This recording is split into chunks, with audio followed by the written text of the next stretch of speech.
music. There is no terrible way to win. There is only winning. We won't be out long. Take your time. Track's all yours. You ready? The name on the middle of that steering wheel should tell you that I was born ready. Hit it. Attaboy. Let me drive. I won't make a fool out of you. I got a message for all of them. Shake and bake.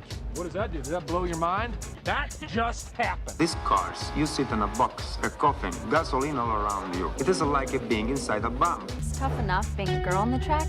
Living in my dad's shadow doesn't help much. You have to be kind to the car.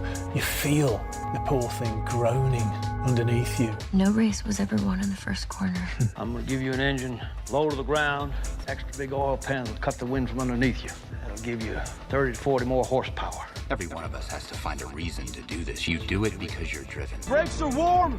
Tires are warm. I'll work in the cars and I'll drive and I'll eat and sleep and I'll work in the cars and I'll drive. Damn fast. The way he runs it close together, it requires fantastic concentration and rather special skills. I was beginning to think I'd never be anything more than a piston-happy lead-foot punk. Then this starts to happen. If you're going to push a piece of machinery to the limit and expect it to hold together, you have to have some sense of where that limit is. Besides, the best drivers don't dwell on the future or the past. The best drivers focus only on the present. They could never have imagined it, those pioneers who invented the automobile, that it would possess us like this in our imaginations, our dreams. I'm gonna give you a fuel line that will hold an extra gallon of gas. I'm gonna shave half an inch off you and shape you like a bullet. Somebody put it in your mind you gotta be perfect every time out or you're a failure. Well, forget that. Just forget it. Racing is in my blood. I was put on this earth to race cars. I accept every time I get in my car. There's 20% chance I could die, and I can live with it, but not 1% more. No, Nicky, don't bring the percentages into this. Don't be a pro. The minute you do that, you kill what's good about this. You kill the sport. And at that speed, your reactions can barely keep up with these sudden changes in direction. You ready to put away your toys and grow up? You want me to work the pit and you drive? Fine, we'll try that. The car's a living, breathing thing, and she's alive. If any of us imagined, really imagined, what it would be like to go into a tree at 150 miles an hour, we would probably never get into the cars at all. None of us. Are you ready to become a real race car driver? I am just as good as anybody out there on that track, and I don't need anybody to win my races for me. I wish my daddy were alive to see this, to feel this. And when we get you primed, painted, and weighed, you'll be ready to go out on that racetrack. You hear me? You're gonna be perfect. You don't understand what happens, do you? They make 10,000 cars, they make them exactly the same way, and one or two of them turn out to be something special. Nobody knows why. When I won it was probably the last time I ever felt pure victory. So it has always seemed to me that to do something very dangerous requires a certain absence of imagination. Because I'm quicker than all of you. Soon you will know what it is like to be defeated by the hands of somebody who is truly better than you. The only thing to do here is to drive just as fast as you know how and hope your car doesn't break. And if you no longer go for a gap that exists, you're no longer a racing driver. If you ain't first, you're last. There's 40 other vultures out there who managed to finish the race on their tires. You see Darrell Waltrip using up his tires? There's nothing I can't do with a race car. I mean, hell, isn't that what we're in this for? To stare death in the face and to cheat it? I mean, come on, there's nobility in that. It's like being knights. Sometimes you could swear the whole thing's falling to bits. No pressure, nobody breathing down my back, just driving because I left it pure. On the other hand, I suppose potential problems are in the back of your mind all the time. So in many ways, I feel responsible for what happened. And You were, but trust me, watching you win those races while I was fighting for my life, you were equally responsible for getting me back in the car. You're so lucky. Sit there all closed in by machinery and bolts, precise things. There's hardly any room for you. It must be a nice, safe feeling. Yeah, you gotta learn to trust something. Might just as well be the seat of your pants. A lot of people go through life doing things badly. Racing's important to men who do it well. When you're racing, it's life. Anything that happens before or after, it's just waiting. Well, we can drive. We can drive beyond the limits of the tires, the engine, the car, anything else. Look out there. Out there is the perfect lap. No mistakes. Every gear change, every corner. Perfect. You see it. I just hope when you do, that I'm there to see it. Ask any racer, any real racer. It don't matter if you win by an inch or a mile. Winning's winning. But it isn't just business, is it? what we do. It's passion, love, which is why we are prepared to risk our lives for it. Racing. That's the name of the game, isn't it? Win or lose, put up or shut up. Why does everybody keep telling me what my problem is? That you get so emotional. You would never, ever say that to a guy. If you don't leave your feelings off the track, you're never going to get what you want. I'm a race driver, and I can win it on my own. Please let me race. Fine. Then let's race.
Good afternoon, ladies and gentlemen. We are back again for the Grand Prix World Series. It is round 10 here in Imola in Italy. This is a fantastic circuit, and we are set for two fantastic races here today. My name is Topher Smith, and alongside me, as always, Tom Cairns. And Tom, it's a fantastic circuit, as I've said. Surely you must be as excited for this one as I am. Imola is one of my favourite circuits of all time, and I was so relieved that Formula 1 had gone back there last year and raced there this year. So that's 2 years in a row that Formula 1 has been racing at Imola since 2006. And now Imola on the Grand Prix World Series calendar for the first time. And I really cannot wait to see how they get on. And one thing I've noticed, Topher, is that the track itself is what is currently like in real life. So forget the Variante Vassa chicane. It's basically on the exit of Vassa, it's a long way down to the Tamburello chicane, which we expect to see quite a bit of overtaking down there. It is a very up-to-date mod that we are using today. Some fantastic work from the Grand Prix 2 modding community goes into this championship. And we are using a very up-to-date version of Imola, which hopefully will produce some amazing overtaking opportunities. As we go into the League 2 race to start off today, we have one driver change to bring you, and that is at Cologne. Gemma Dixon taking the decision to drop Perry McCarthy down into the reserve driver role, and has brought in Christian Lundgaard, the Formula 2 race winner, into his place. Tom, I think this one was a case of when instead of if. Lundgaard finally getting his chance in the Grand Prix World Series. Yeah, Lundgaard getting his chance, Perry McCarthy. It was fun while it lasted. It was a good effort from him, but Lundgaard was the right way to go, and of course Gemma Dixon assessing her options for next season. Can Lundgaard put on a show at Imola? Now, just looking at his times actually in qualifying, 14th on the grid for his first race, which is not too bad. 8 tenths off the fastest time that was set by Marino Sato, but I'd like to see that Lundgaard's be very much in the running for points today.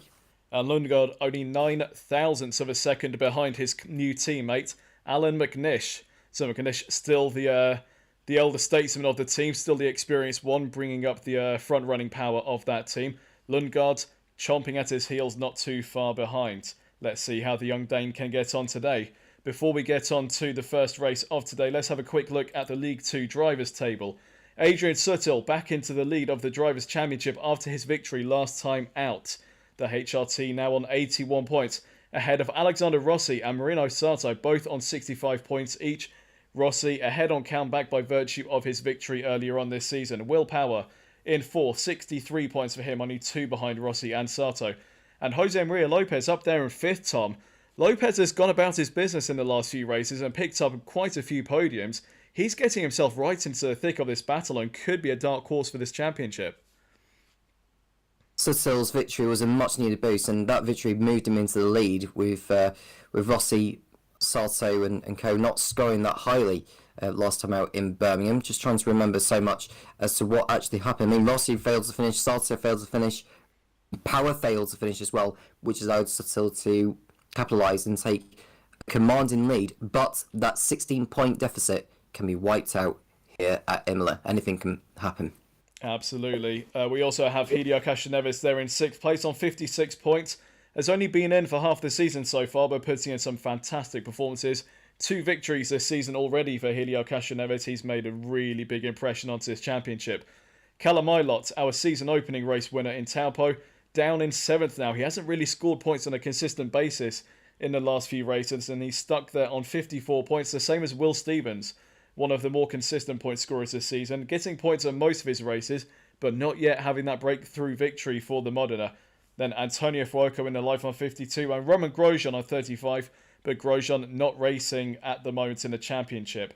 On to the teams in League 2. Leighton House having a commanding lead here on 166 points. Life 129. They will need a big result here today if they are to catch up to Leighton House. And then LaRousse on 119, only 8 ahead of HRT. Now HRT are looking to break into that top 3 to get promotion up to next season, Tom. This is crunch time for the teams that want to break into League 1 next season. With that result from Birmingham last time out, that gave them a much-needed boost following the disappointment of the race before in Istanbul. They're only 8 points off LaRousse.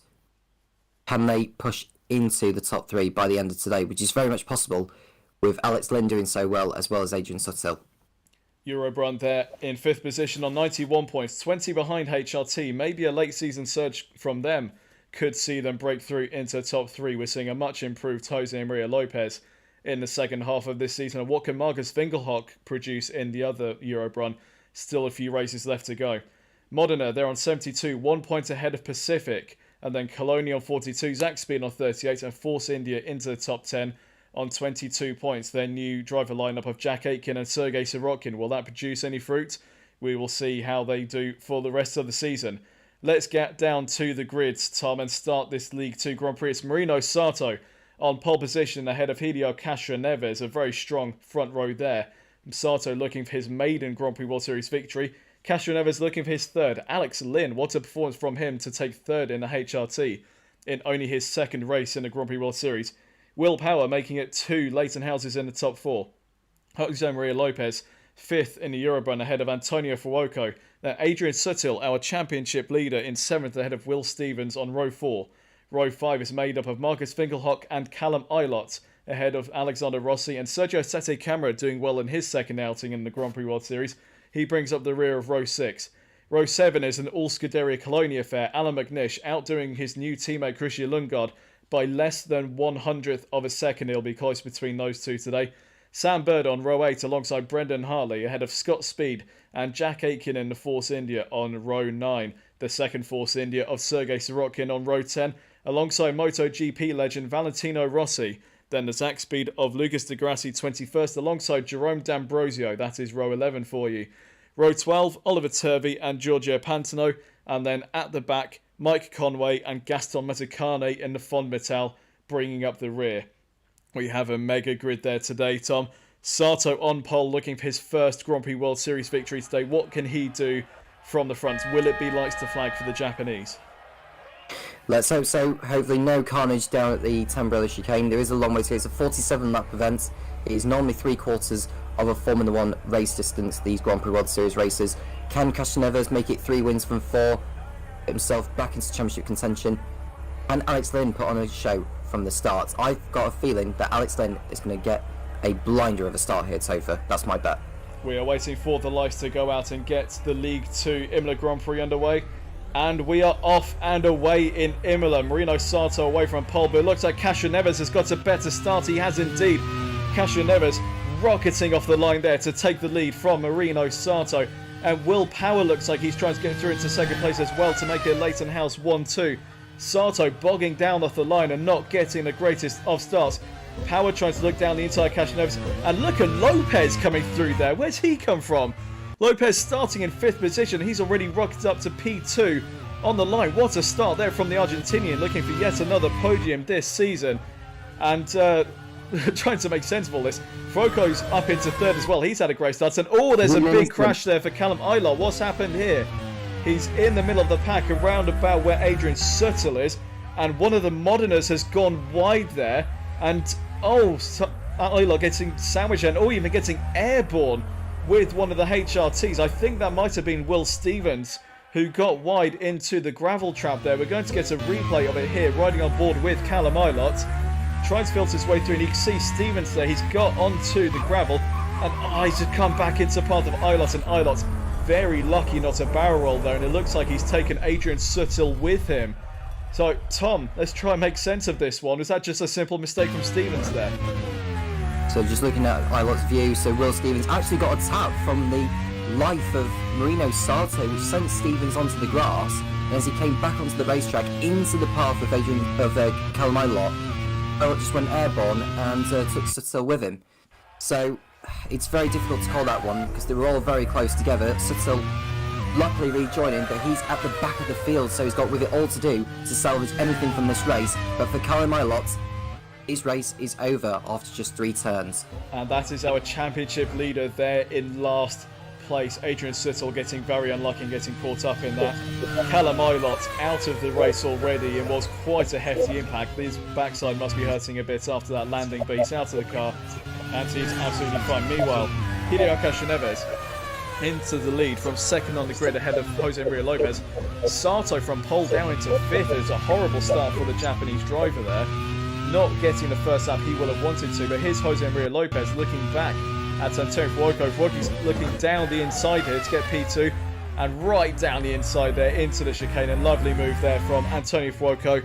He has gone from P6 into P2 on this opening lap. A lot of position changes already, Tom. And this might well set a precedent for the rest of the race if we're going to get this much action.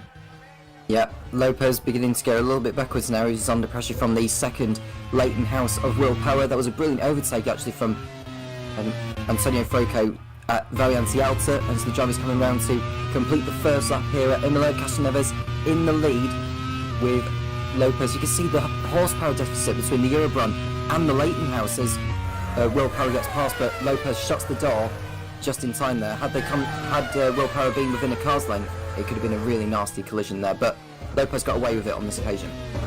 Race control confirming that the turn 1 incident is under investigation. So trying to make sense of all of that. Will Stevens going wide out of turn 1. Tom, you seem to think there might have been a bit of a hit there from behind. Yeah, because it was the life of Sato that initiated the contact, which sent Stevens onto the grass, and then Stevens came back onto the track into the path of Callum Eilert. So this is going to take some thorough investigation, I think, before they can conclude. I think it would have been a first lap incident. The likelihood would be a racing incident, but I would be interested to see what the stewards say about that. Well, the stewards will indeed have a look at it as confirmed by race control, but for now let's focus on the action at hand. We're looking at Alexander Rossi, who was in the lead of the championship earlier on this season, now down in 2nd behind Adrian Sutil. This is a great chance for Rossi to take back that championship lead, as Adrian Sutil down running in last at the moment. He's got it all to do for the rest of this race. There is Antonio Fuoco, 1.9 seconds behind Castroneves. The Leighton House up in front, checking out at the head of the pack. Got a fantastic start from P2 and is now 2 seconds clear of Antonio Fuoco in the life car. And here's Jose Maria Lopez coming under pressure from Will Power in the 2nd Leighton House. Lopez looking to get himself back onto the rostrum again, hopefully with a victory for himself and for Eurobron, which would be a first of the season, but still a long way to go. We're only starting lap 3 as Will Power trying to get alongside Lopez here, but that Eurobron's got some good speed down the straight. Power's having to duck back into Citroen again. I don't think he's going to get the job done on this occasion. Lopez standing firm in his defence of P3. Castroneves up in front right now by 2.1 seconds. Lopez a further 1.3 behind. Here is your race leader, Hideo Castroneves in a Leighton House, looking for a 3rd victory of the season. As Will Power once again looking down the inside of Lopez, not able to get through. This has been a titanic battle between those two so far. Behind them we have Marino Sato coming under pressure from Alex Lynn. Started this race 3rd, down into 6th. Not really a great start for the HRT there either, but he has a long race ahead of him. Can Lynn move up the order and get himself onto the podium maybe? It's not out of the question with the power that is in that HRT. And clearly the Villeneuve S is not the place to overtake. It's going to be very much the Variante Alta actually, which is where Froco got by Lopez on the opening lap. We want to go back to the battle between Lopez and Power, but I don't think that Power is going to be close enough to have a go. We have got another battle though between the Pacific of Sergio Sette Camera and the Modena of Will Stevens. Now, can Stevens make a move down the inside into Variante Alta? I think he's going to do it here, Topher.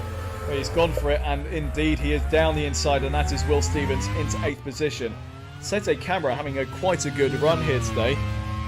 Started this race in 12th position, just checking my notes. So yes, 12th position for the Pacific, up there into 8th initially, now down into 9th. A great start there from the Brazilian, but he's now under attack from Alan McNish. And Christian Lundgaard, he's lost a position down into P15, and McNish getting himself up into 10th from 13th on the grid. So two opposite directions there for the Scuderia Coloni team. Lundgaard wanting to make a bit of an impression here on his debut in the Grand Prix World Series. German Dixon bringing him in as a replacement for Perry McCarthy. There will be for the rest of the season. We are now also starting to look towards Season 3. As Marino Sato looking at Jose Maria Lopez there and not able to get the move done there. Now under pressure from Alex Lynn. Powers up into 3rd past Lopez, and Lopez going backwards in this race. Well, I was just going to say, Power got the job done on Lopez. I wonder if he got it done on the start-finish straight, but either way, Will Power has got himself finally into the top 3. Can he go after Antonio Fruco? Just see Brendan Hartley locking up into the Tosa hairpin. He's chasing after Jack Aiken, who's made quite an impressive start in this race actually, Topher. I think he was 18th on the grid at the start. He's made his way up into 13th place, so Ed Spencer will be very happy with his progress in the first few laps. He will be very happy indeed. Up 5 places already for Jack Aiken. A great start there from the Anglo-Korean. Meanwhile, at the front, Castro Neves has built his gap up to 2.5 seconds now, dominating this race so far at Imola. And right on cue, here he is, heading into the last sector of the lap. Castro Neves wanting to build up as much of a gap now to give himself the cushion later on if he's going to go on and win this race. And Sato defending there from Alex Lynn, a little bit out of shape. Was the HRT, now under pressure for Alexander Rossi, who will want to move as many positions forward as he can, with Suttle all the way down out of the points. And Tony Fuoco, he's got a gap to Will Power himself. It's a gap of 1.8 seconds. And here is Alexander Rossi trying to get past Alex Lynn, and Lynn shuts the door on him, cuts off his attack. Lynn holds on to P6 for at least another few corners here, Tom. And Rossi was never going to get the job done around the outside before Tamarello, so Lynn rightly cuts across and stays in 6th position. We're hoping that Adrian Sutter can fight his way through the field very quickly before the first round of pit stops get underway. We haven't seen anyone's fuel loads just yet. We will, I imagine we will get the usual split of some cars being on a 1-stop strategy and some being on a 2-stop strategy, but we don't know who will be who yet. We don't get this information prior. We can see on the digital readouts of each car what fuel load they're on. We haven't seen those yet, so a little bit of a guessing game at the moment as to who will pit when. Castro Neves now up to 3.3 seconds in lead, so maybe he's on a lighter fuel load. As Marcus Finkelhock down the inside of Alan McNish for the final points playing position of P10, as his teammate Jose Maria Lopez may be about to go another position in the opposite direction, as Marino Sato trying to get down the inside of the Eurobron here, and this is a favoured overtaking opportunity here, Tom. Another overtake into chicane. Lopez down into 5th. Well, if those in real life Formula 1 can't do it, well, the Grand Prix World Series drivers can most certainly do it into Variante Alta. That was a good move there from Marino Sato. He goes up to 4th position. And with his teammate Marcus Vinghawk, he's been on form in the last few races actually, this Marcus Vinghawk. He's beginning to show that he is very much the Grand Prix World Series material, and his pace in the Eurobahn is showing it. He's now a second behind Sergio Sette Camera after overtaking Alan McNish at the Piratella corner. A lot of what-ifs in the Grand Prix World Series that we are bringing to fruition. There are some drivers here who never made it to the world of Formula 1, they only merely tested. Take Hideo Castroneves, for example. He tested Formula 1 back in the early noughties, never actually raced in a category, went off to race in IndyCar very successfully, but now getting his chance again in Formula 1 in the shape of the Grand Prix World Series with the Leighton House team, with Chris Cavney at the helm, bringing in a very IndyCar heavy lineup of Helio Castroneves, Will Power and the reserve driver of Pato O'Ward. And so far it's paying off. Castroneves showing just what he can do in a Grand Prix car as he leads this race by 3.5 seconds. Antonio Fuoco there in P2. Will Power 2 seconds behind Fuoco in P3, not really making any headway into the advantage that the life car has at the moment. Power would have wanted to make the same use of his power that Castroneves is up in front. Power settling for third at the moment and just getting into a rhythm, and maybe will advance further forward when we get to the first round of pit stops. Sato in P4 ahead of Jose Maria Lopez in Eurobrun, who's got Alex Lynn right behind him for company, less than 2 tenths between those two. Then Alexander Rossi, Will Stevens, Sergio Sette Camara and Marcus Finkelhock also in top 10. All Valentino Rossi getting it all crossed up there into the chicane, and he's now got his teammate Jerome D'Ambrosio for company in the Andrea Moda there. Rossi won't want to make too many mistakes at his home Grand Prix. He'll want to bring home some points here today. The Andrea Moda not really with the power at his disposal at the moment, as they are both outside of the top 15. Can Andrea Moda advance further forward in this race? There's still a long way to go as they ride in 16th and 17th positions. I think Rossi's actually in 17th, but 3 places behind them is Adrian Sutil in 20th. So Sutil overtaking a few cars. You can see a move from Sam Bird down the inside of Alan McNish into Tamburello, and Hartley has done the same with Jack Aiken. Sam Bird was another one of those big what-if stories from the world of Formula 1, because word has it, Tom, back when Mercedes were looking to replace Michael Schumacher, Sam Bird was a candidate. They ended up going for Lewis Hamilton, and the rest is history, as they say. But what if Sam Bird had got that Mercedes call up instead? What could he have done with his career? It's a very difficult thing to say, but I think racing for a works team, your first season in Formula 1, is a big, big challenge. It's bigger than working for a customer team like Williams, let's say. But I think it would have been one move too many. I think Sam Bird would have been better off racing for a Mercedes-powered team, like McLaren or something like that. But, you know, it is what it is, and he's doing fine in Formula E, so he's having a better time of it in Formula E than I think he would have done had he gone into Formula 1 first. We just saw Oliver Turby down the inside of Giorgio Pantano there, and he did indeed get the move done. That will please Real boss Ed Hunter to see his cars fighting for positions and moments of trying to get up the order, as Alan McNish fighting to get back past Sam Bird there, but Sam Bird in the Zach speed cutting him off into the final corner here.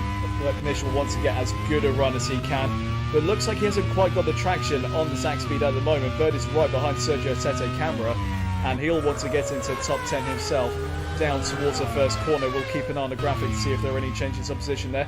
Now here is Adrian Sutil. He was in 25th earlier on this race. Alex McNish pulls over to the side of the circuits with a puncture. Sorry, he's run across some debris somewhere, maybe picking that up through the debris of the turn 1, turn 2 instance early on.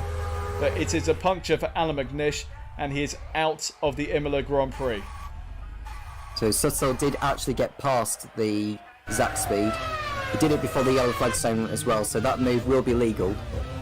For McNish, it was a promising drive for him. He could have been inside the top 10 by the end of this one, but not to be today. Christian Lundgaard up to 14th place in the sole surviving Coloni.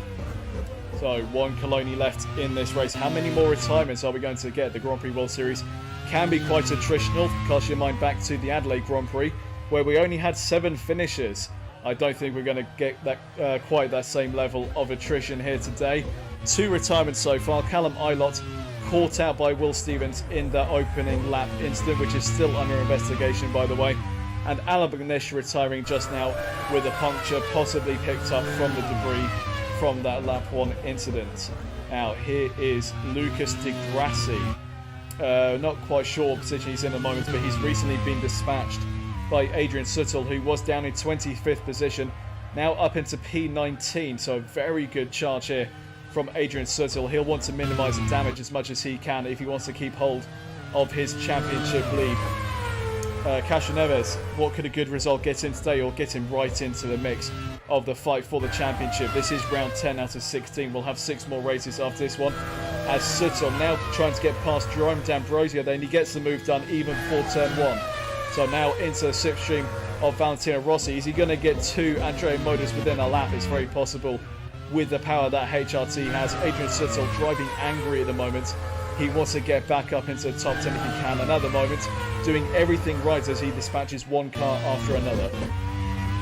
So Suttel needs to dispatch that Andrea Moda as soon as he can, and then get onto the tail of Sergei Sorokin, who I can imagine will be a few seconds up the road from him. So Suttel's got a chance now to get himself back into a situation where he can actually be having a stint at the front before he comes in for his pit stop. We don't know for certain whether it'll be 2-stopping or 1-stopping. Don't forget you can get in touch via the YouTube live chat. Leave your comments on this race so far. Andrew Sampson already bringing the puns into this one. McNish with a puncture. That's so deflating. So's that joke, mate. Anyway, we are on lap 9 out of 47 here in Imola to retirement. Alan McNish with a puncture and Callum Ilott with an airborne accident on the opening corner of the race. There is your race leader, Ilya Kashinev, 4.4 seconds now the gap, as Alex Lynn tried to get past Jose Maria Lopez for 5th place, and all going wheel to wheel. I thought there might have been some contact between those two. Alex Lynn, he was brought into the HRT team as a replacement for Dario Franchitti. We were a little bit surprised by that driving move, weren't we, Tom? Because Franchitti was improving a lot and getting some results coming in. But John Monroe deciding that he wanted to give Alex Lynn his test driver a try. And so far, Alex Lynn repaying that faith with some very strong drives so far. Absolutely, and he's on the tail of Jose Maria Lopez. It's only a matter of time before he eventually does get past. He has dropped back off from Lopez as he tried to make a move down into the Tamburello chicane or the Villeneuve, and now he's having to make his way back up into the 6th stream of the Eurobron again. We can see Castroneves continuing to extend his margin over Antonio Franco with Will Power in 3rd, Marino Salto 4th, and Jose Maria Lopez another 3 seconds back in 5th place. You can see Adrian Suttel, who has got by the Andrea Moda of Rossi, so that will be him up to 16th. The next man up is the Force India of Sergei Sorokin.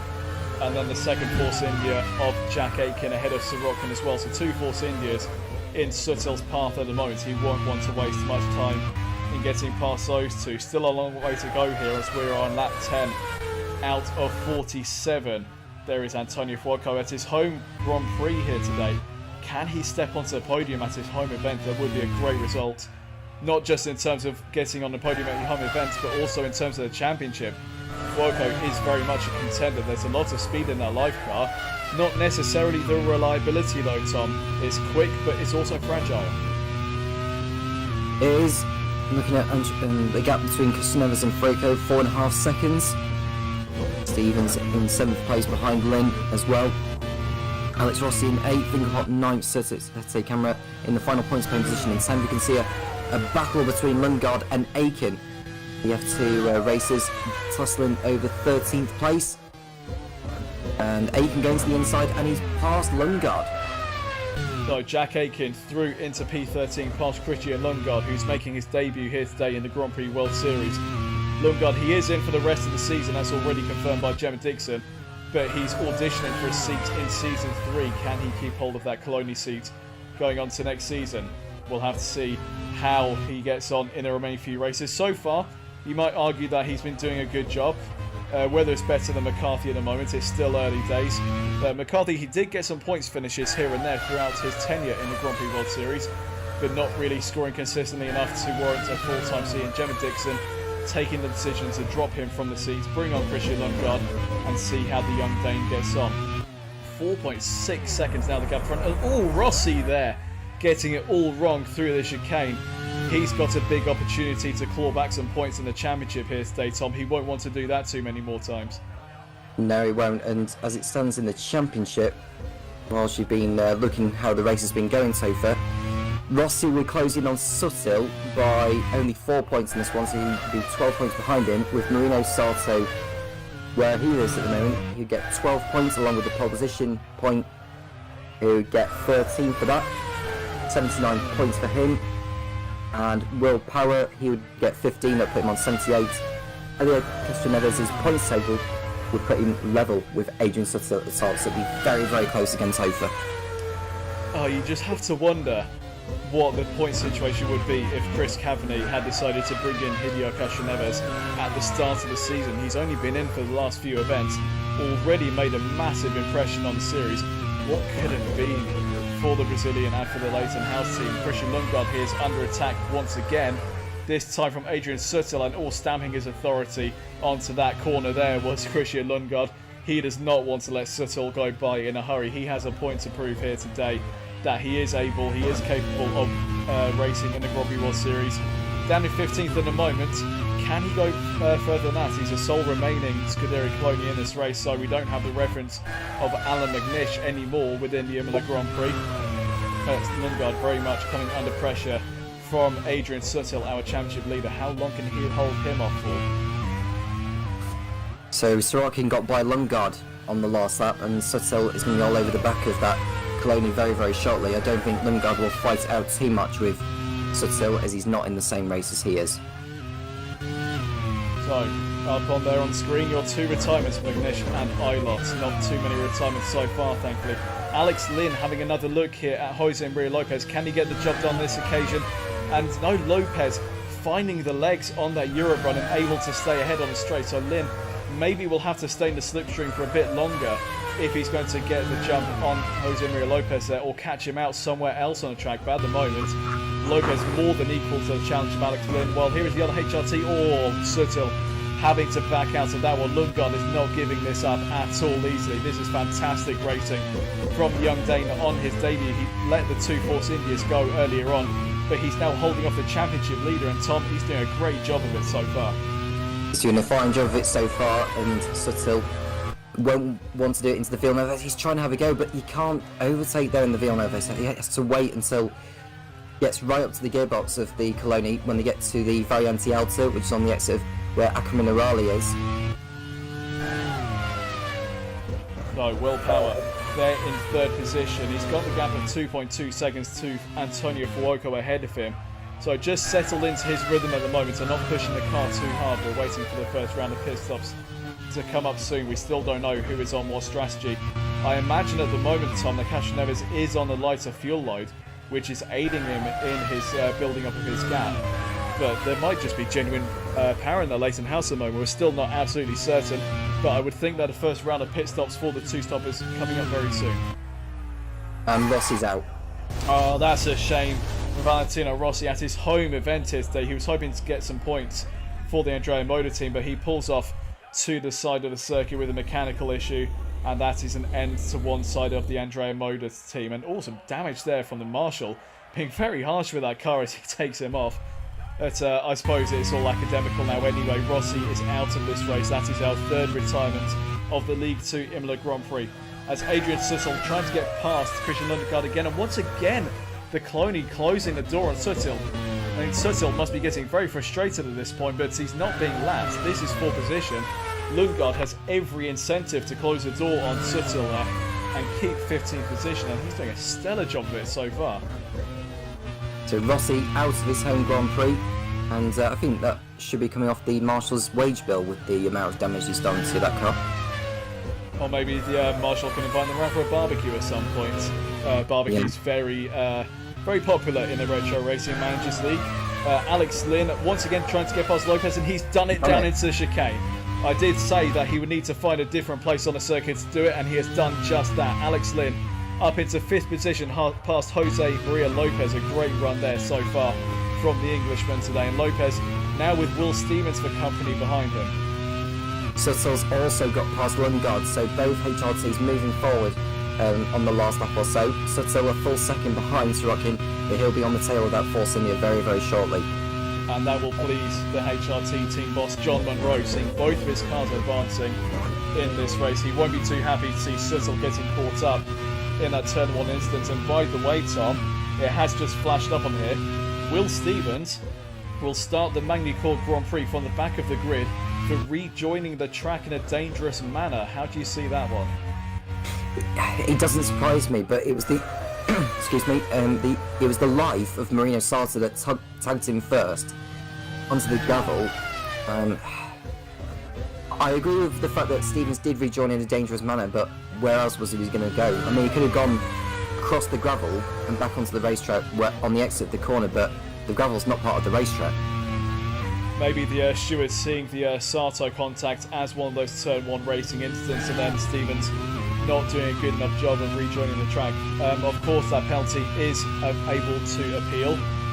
Paul Twemlow, the team boss of the Honda team, he can appeal that decision if he wants to. So not necessarily case closed at the moment. So as it stands, Will Stevens will start the Magny-Cours Grand Prix round 11 from the back of the grid. Here is your race leader, Elio Castroneves, 5.3 seconds in the green now over Antonio Fuoco, putting a tremendous performance so far, is the Brazilian as he looks for a third victory of the season so far. Can he go the distance? We still have a long way to go. We still have pit stops to come up soon as well. Here is Will Stevens now getting up to the back of Lopez, or at least he was. We've now cut to Antonio Fuoco holding up the Italian honour at the front in P2 in the live car. Trying to look at the graphic to see how close Stevens is to the back of Lopez. He hasn't made the move yet, but he's 0.4 of a second behind at the line. So Lopez once again coming under attack as Sergei Sirotkin is now fighting off Adrian Sutil, the championship leader, still wanting to advance further forward in the Grand Prix. And Sirotkin not letting him through easily either. Sutil took about 4 or 5 laps to get past Lundgaard, but he's now down the inside of Sirotkin and into 14th position.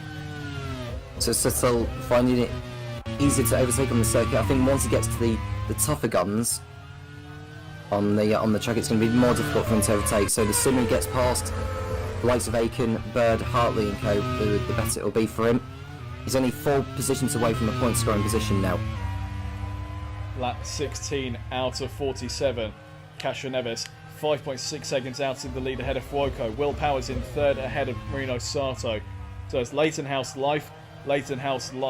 Not quite the Noah's Ark, but not far away from it either. Alex Lynn in 5th position ahead of Jose Maria Lopez, under attack from Will Stevens, they're in P7. Alexander Rossi in 8th ahead of Marcus Finkelhock, and Camera in 10th as Fuoco comes into the pits, as well as Castroneves. We're starting to see the 2 stoppers now, Tom. Yeah, and it doesn't surprise me because Castroneves was pulling out quite a margin over the others, as well as Fuoco, so it's going to be a battle of the pit crew. There's going to be someone else pitting in, so Castroneves has to hope he does not have to wait for another driver coming in. Likewise with Fuoco. I think Fuoco's going to need to wait, actually. Yes, he is. Or just a little bit there as one of the Moderners comes in. That is Will Stevens into the pits.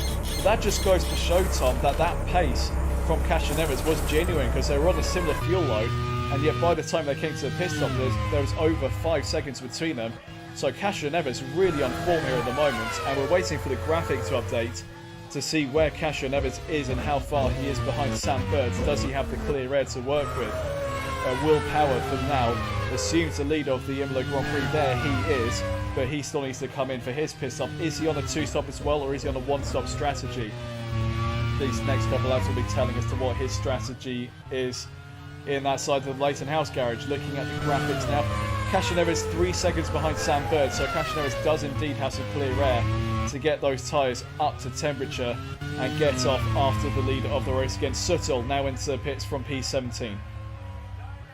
My prediction, or working it out, I think it's around about 33 seconds for a pit stop that you need. Having said that, if you are much fresher tyres, you can gain so much in 1 lap here at Imola, considering the number of mid-speed corners that you have to go through. So through the pit stop phase, this is always an interesting time as we can work out who's on what strategy. Alex Lynn into the pits, as is Will Power out of the lead. So Marino Sato has carried on for at least another lap. Maybe he's on a 1-stop strategy here today. But how will that compare to the 2-stop strategy? It's about half a minute for a pit stop here. So is 2 stops maybe going to be too long in the pits?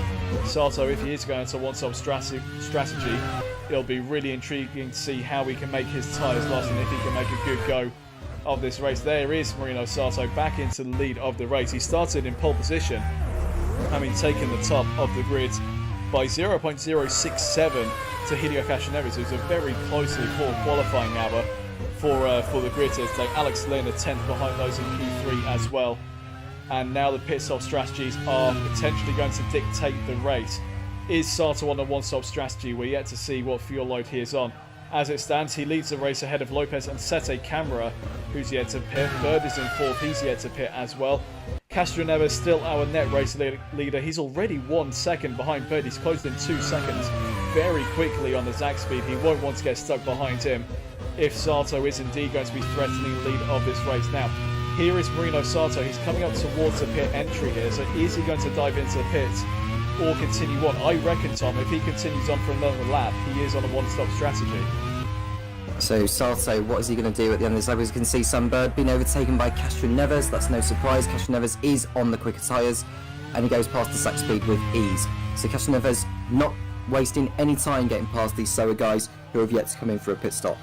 And Sato has indeed gone on for another lap, as has Jose Maria Lopez. Now, Lopez was falling down the order earlier on, and if he's on a one-stop strategy as well, he could be on a heavier fuel load, which will explain his lack of pace earlier on. There's a change of position there between Winkelhock and Conway down into the Variante Alta chicane.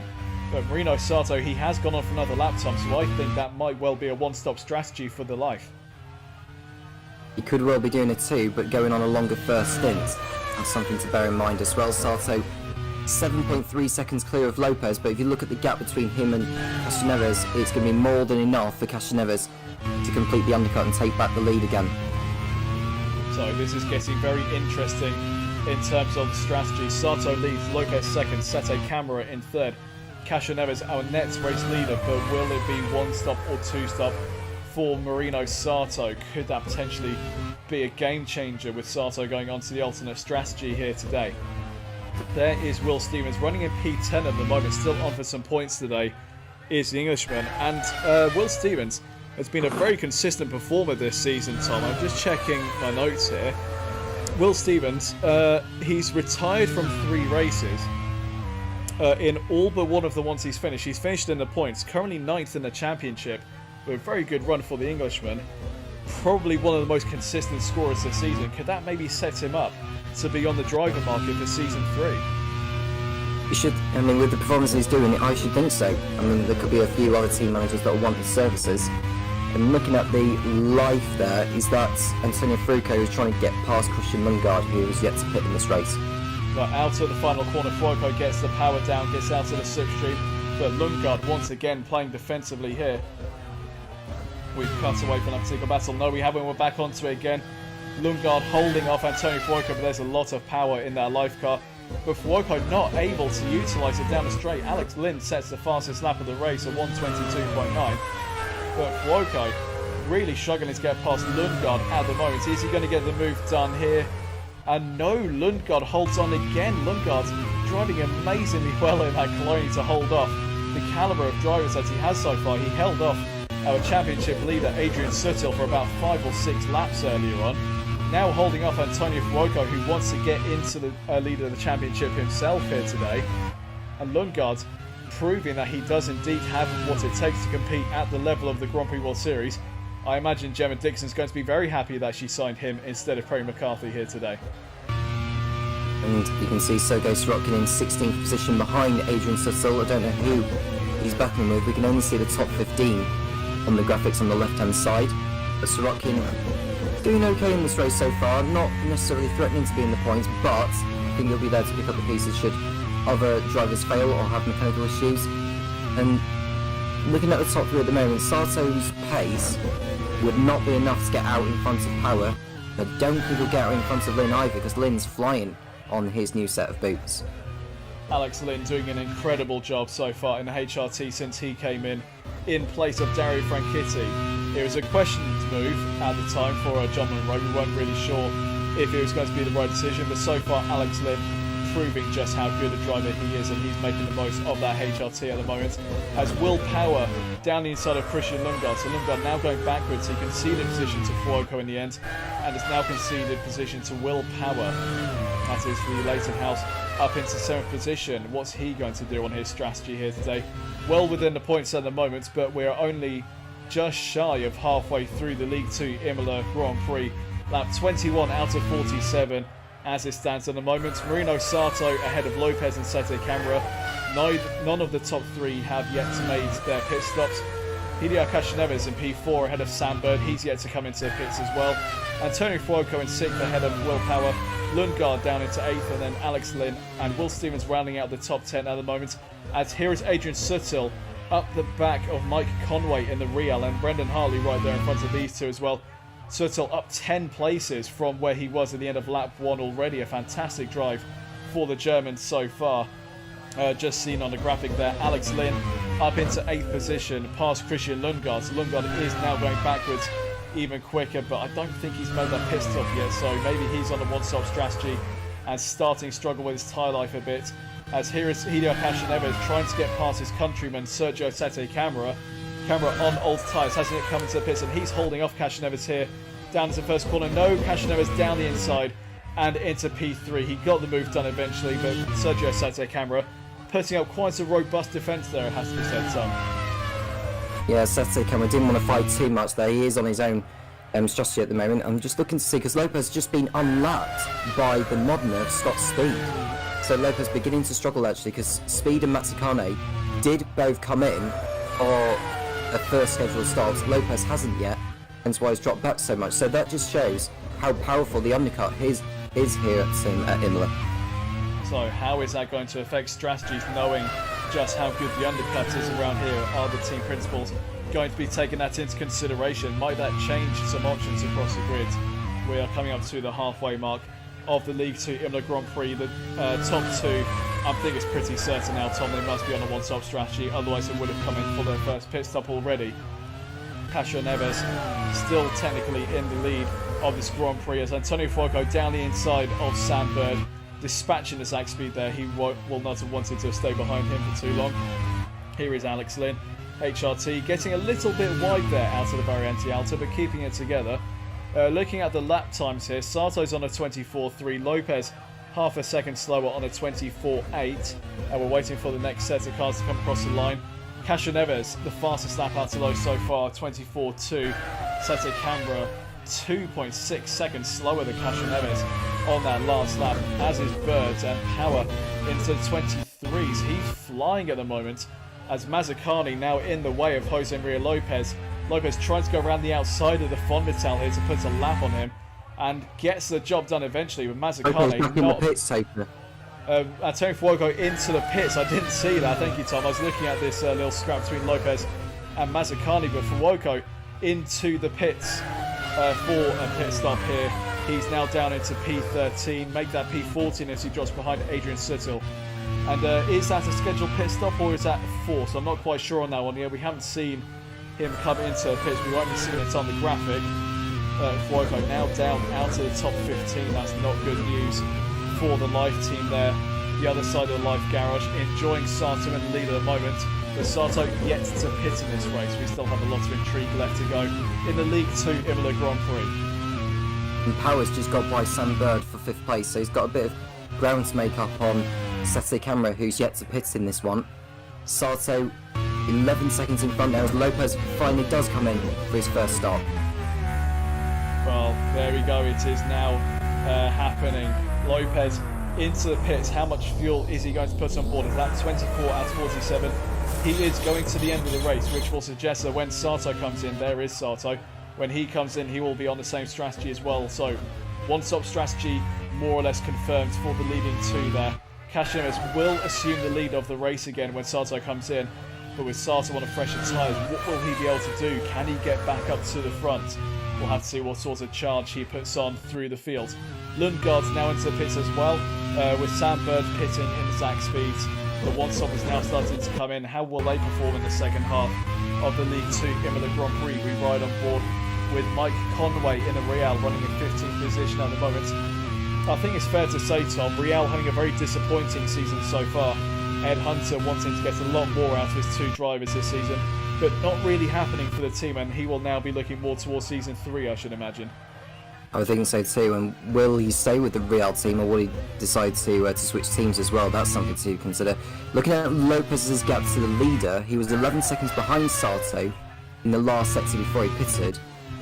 He's now 46 seconds, so 35 seconds is what you need for a pit stop here actually, which is quite a lot.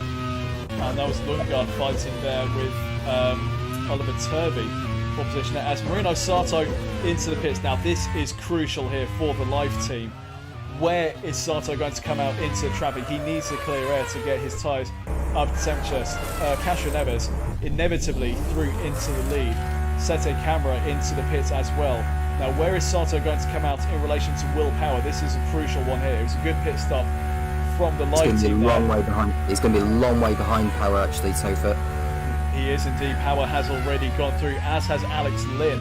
Through into P5 as Jerome D'Ambrosio out of the race, and there's some damage there on the front of the car. So what has happened to the Belgian here? It looks like he's having a mechanical issue. He is indeed.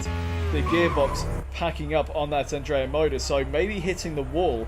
And no, he's broken the front wing going across the gravel. The gravel very unforgiving here in Imola. And, oh, the Marshal doing even more damage to Andrea motor there. So I'm sure the Marshals will be buying Lewis Bassendale and the team some beers later on today. Maybe writing a few checks as well. That is a shame for Andrea Moda. Both of their cars out of this race already. So, it's another race without points for Lewis Bassendale in this one. Sergio Sette Camara is just rejoining from his pit stop in 11th place. He's a long way ahead of Sorokin. So Sette Camara on course for some good points here today, Topher. Absolutely, it will be a good result there for the Pacific team as well.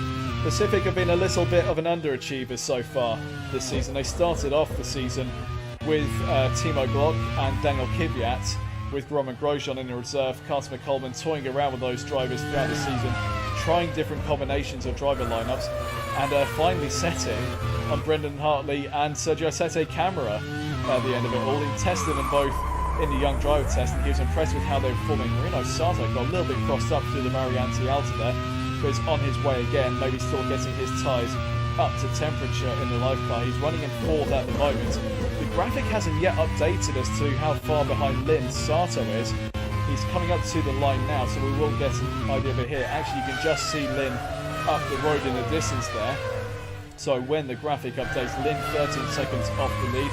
Sato 16.7 off the lead, so Sato 3.7 seconds behind Alex Lynn. We will keep an eye on that gap to see what sort of progress Marino Sato is making towards a potential lead of this Grand Prix. So looking at Sato's go, he's now, I thought he would be, he's just under 4 seconds behind Lynn. So with Sato on fresher tyres than the top three, should be able to get onto the rear of Lynn very, very shortly. I'm just looking to see what the gap is now into the first sector. It's still 3.7 seconds as Castroneves gets past the Fonmetal of Mazzacane before he goes to Acca Minerali. And Castroneves, you have to say, he doesn't want to be feeling too confident at the moment because he needs to be aware that Sato is one stopping. Castroneves needs to pull out all the stops here on this second stint. So that pit stop that we saw earlier on for Antonio Fuoco, it turns out that that was an enforced pit stop. Andrew Sampson getting in touch and saying that Fuoco had a throttle problem, that he was able to get back to the pits and get that throttle reset. He's now back out again in P13. Not ideal for the live team. They're fighting for the championship and for promotion into League One next season, so they will want to take as many points as they can coming out to this race. Fuoco in P13, but Marino Sato in fourth, 16.1 seconds off the lead at the moment, and 3.5 behind Lynn, so a little bit of a gap closed in there by Marino Sato, but not maybe enough just yet. There is Antonio Fuoco trying to get past Sorokin, and he's down the inside into the Variante. Getting my worms crossed up there. Into the Variante Alta chicane, that should be. As we look at Helio Castroneves into Tosa, coming up to the back of the Real of, I believe, that is Oliver Turvey he's coming up to put a lap on. Actually, no, sorry, that is Mike Conway he is coming up to the back of. So Castroneves fighting his way through traffic here. He will want the clear air as soon as he can, with Marino Sato closing in another 4/10 on the race lead here. We're past the halfway mark. Sato is 15.7 seconds off the lead. We'll look to see whether he is closing in enough to be able to get up to the back of Castroneves by the end of the Grand Prix. But don't forget, he's also got Will Power and Alex Lynn between himself and the race lead at the moment. One driver who's managed to get himself back into the points is Adrian Suttel in 9th place for HRC. So after that horrific first lap incident, Suttel has managed to get himself up to 2 points at the moment. He's nearly 10 seconds behind Lopez though, so Suttel needs to dig in deep here if he is to come away with more than what he's on course for. It is a case of damage limitation at the moment for Adrian Suttel. Punted into the gravel on the opening corner by an incident involving Will Stevens and Callum Eilert, who's an unfortunate victim of that particular incident, down into last position as a result, and doing a fine job to get up there into P9 at the moment. Where's he going to end up when we come to the 47th and final lap? There's the other HRT. And a huge shunt there. A huge shunt there for Marcus Finkelhock. We're going to get a replay of that. What has happened to the Eurobron here? Going into the final corner. And looks like he's carried a lot of speed through it all straight across the curbing there. It is very unforgiving. The sausage curves there on the exits of the corner. That is a big one for Marcus Finkelhock. And David Young, the Eurobron team principal, he won't be happy to see Finkelhock making a mistake like that. It was a driver error. He wasn't forced off the track by anyone, but that is a big incident there for Finkelhock. He lost the 3 wheels by hitting the gravel before he hit the barrier. So, as you was touching on it earlier, Topher, those gravel chaps, I should say, are very, very unforgiving here at Imola. So other drivers will see what has happened there to Marcus Finkelhock and think maybe he should give the curbs and the gravel a bit of a wider berth here. So hopefully we won't get any more incidents like that. But Marcus Finkelhock, he's out of the car, he's perfectly fine. But that is a big one, and maybe he'll want a new race suit after that trip across the curbs. Perhaps so. Nothing we need to mention more about it. But back to the race in action. Alex Lynn, a couple of seconds behind World Power now. Lynn very much closing in on him actually, and he's been brilliant in this race. And the good news for Suttil is that with Finkelhock's retirement, he's now up to 8th. And looking at the progress of Marino Sato here, now down to 13.1 seconds off the lead. So judging by the rate he's closing in at the moment, I would say this is on time. I think Sato might actually have a very genuine shot of making the alternate one-stop strategy work here. Across the line, it's 13.5 days, so he's lost a little bit of time in that final sector, but overall Tom still closing in enough to quite possibly mount a challenge by the end of the race. Yep, I couldn't agree with you more there, Topher, and Sato absolutely flying on his second set of tyres. Closing in on Lynn as well. I'm sure he's less than 3 seconds behind him out as they go into the VLFS. Of course, the tables could turn later on. Castroneves, Power and Lynn still have to make their second pit stops later on. So they will inevitably fall behind Marino Sato when they come in for their second and final stops. But can they then get the tyres turned on as well as Sato has done? Sato, he had a slight hiccup when getting his tyres up to temperature, but since then has really been flying. And this could be a strategy that ends up working out very well for the Japanese driver. He still hasn't won a race in the Grand Prix World Series. He's finished on the podium a couple of times, and he's up there fighting for the championship on pure consistency at the moment. But can he finally take his first victory? Oh, a little bit of a mistake there from Alex Lynn as he has a hop, skip and a jump across the curbs, but he's able to continue in P3. Sato, less than 3 seconds. You can see the gap there between those two.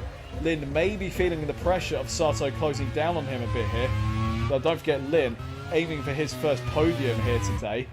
And Will Power also not that far up the road either, so this is turning into quite a tasty battle for the podium positions here. Castroneves with a comfortable lead up in front of 8.4 at the moment, but with a final pit stop to make later, where is he going to be in relation to Marino Sato at the end of the Grand Prix? This is an intriguing strategic battle so far, Tom.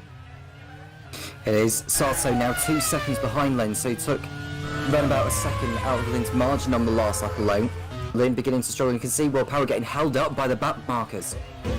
That is not what he will have wanted from Gaston Mazzacane, who once again proving to be a little bit of a mobile chicane for those lapping him, but the Leighton House now part of Fonmetal. And Mazzacane, he was brought in mid-season after the young driving test by Ewan Gale at the Fonmetal team. Ewan Gale aiming to finish in last season. I think it might be a case of do badly this season and maybe lull them into a false sense of security before he actually takes it a bit more seriously into season 3. Will Stevens up there in 5th place. He's on course for another brilliant result in the Modena. You were touching on him earlier, Topher, about how consistent he has been. He's finished 4th in the last 2 races in Birmingham and Istanbul. Can he get himself in the frame for a top 4 finish today? Well, at the moment he's running a P5 well within the points at the moment, is the Modena driver. And we mentioned about the driver market and such earlier on, Tom. We're starting to get our applications come through for season 3, and so far Scott Woodwitz has re-signed with the Simtech team for next season, as has Phil Kinch with AGS, so those two definitely moving on into season 3 within League 1. Within League 2, Andrew Sampson has committed to life for another season, and he will maybe want to run Fuoco and Sato again. Ed Spencer and Lewis Bassendale both committing to season 3. but not committing to their teams just yet. And the same can also be said of Mike Gillespie, the team principal of the Midland team in League One. They've committed to Season 3, but not yet declared whether they are staying with their team or not. And Tom, you're the team principal of the Prost team. What are your thoughts heading on into Season 3? I know that Season 2 so far has been quite disappointing for you, but do you see that as any worthwhile reason to quit the Prost team? No, I think you just got to look at a bigger picture. I mean, we've got a lot of other people wanting to join as well. We've got people from the Sector 1 podcast join the Retro Racing Managers League. I'm sure some of them will be thinking about wanting to join the Grand Prix World Series as a team manager. So it's good to have these opportunities open for them. In regards to my position at Prost, nothing is certain yet about what we're doing for next season. We're just solely focused on getting the season done, see where we finish, and then they'll make a decision. I think it is probably best if you focus on avoiding relegation, Tom.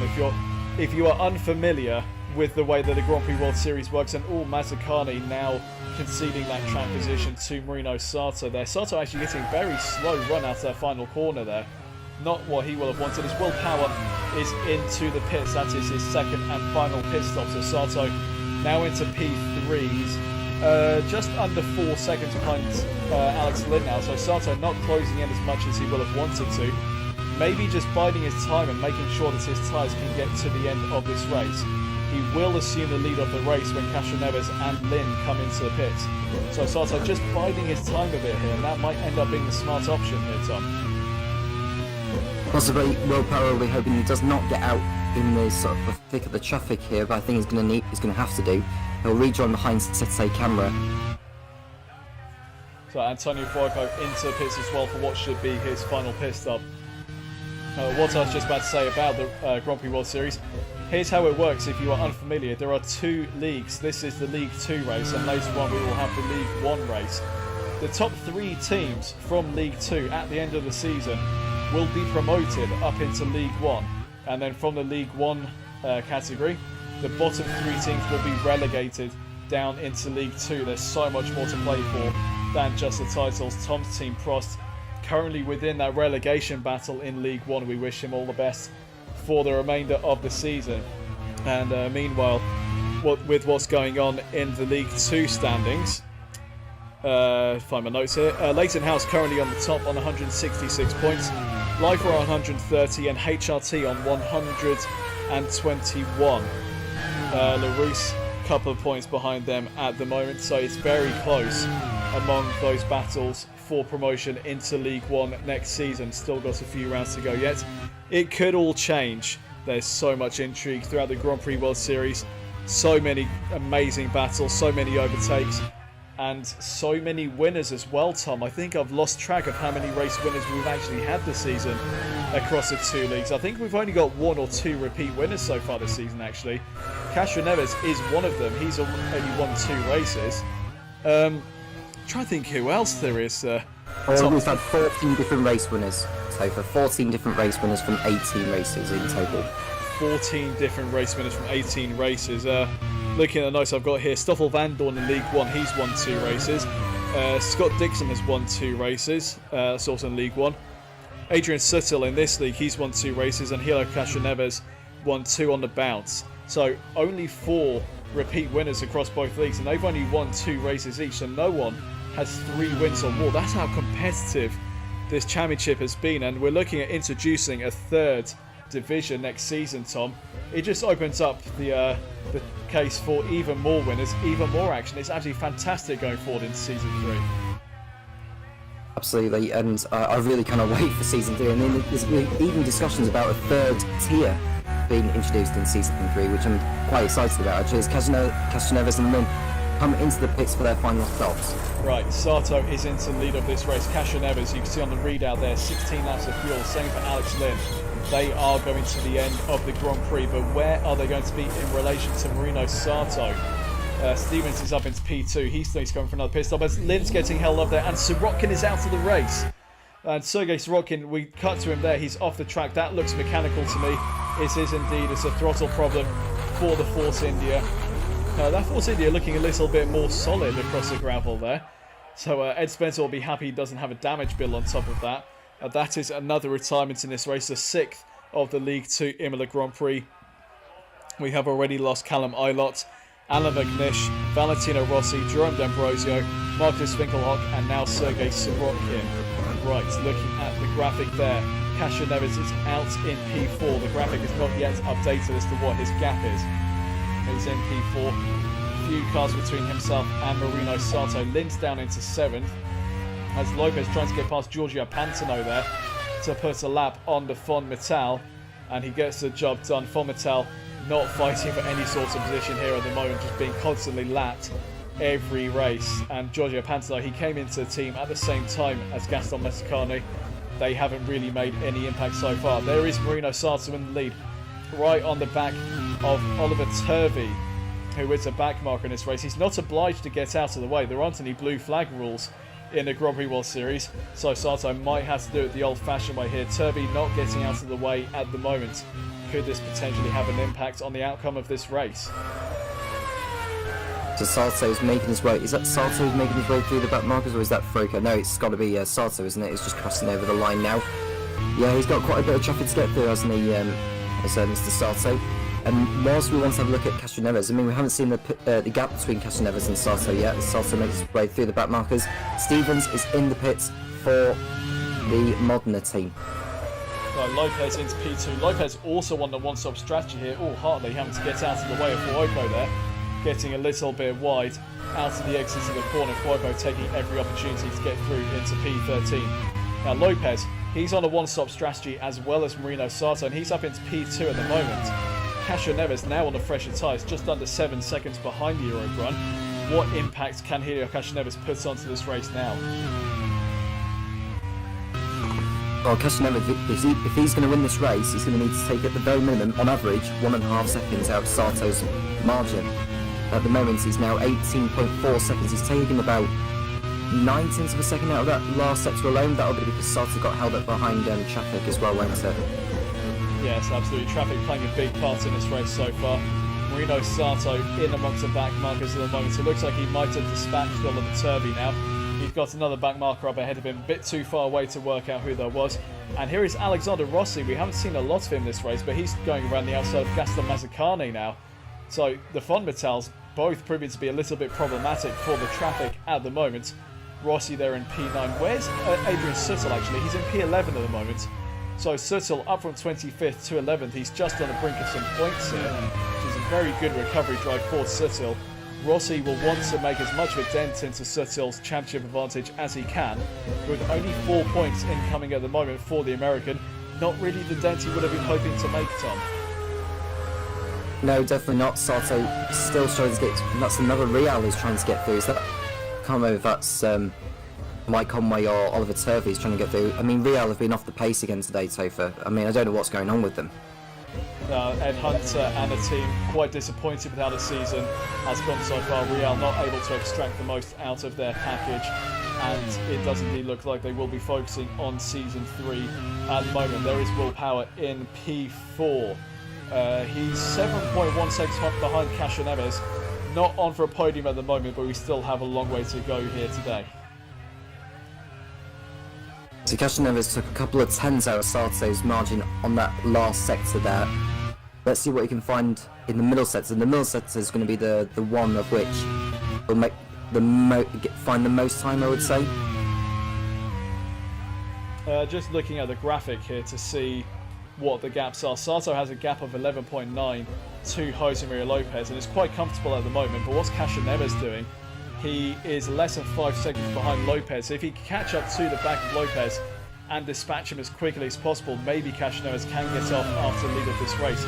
But the laps are winding down here. We don't have that many left. We're on lap 37 out of 47. We have 10 laps left to go here in Imola. There are the two Reals together on track. There's Sato up in front of them, having put a lap on both of them, and looked like there might have been an overtake between those two into turn one. We cut away just the wrong moment, and Aitken getting all crossed up there through the chicane. He won't want to do that too many more times. He's in P14, right ahead of Lucas Di Grassi, who's just behind him in the shot there. Di Grassi's got himself a few points finishes since he came aboard as Zaxby. As Alex Lynn puts in another fastest lap in this race.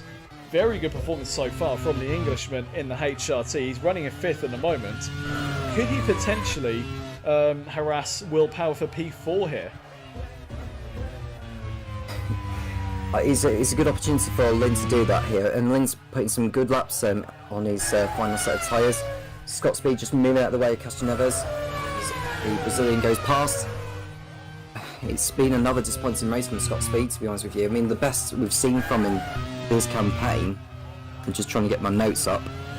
Scott Speed so far this season, his best result in League 2 has been 6th at the opening race in Taupo. He's only finished in the points once in the last 6 rounds. So Scott Speed not really staking his claim for a seat, looking forward to Season 3.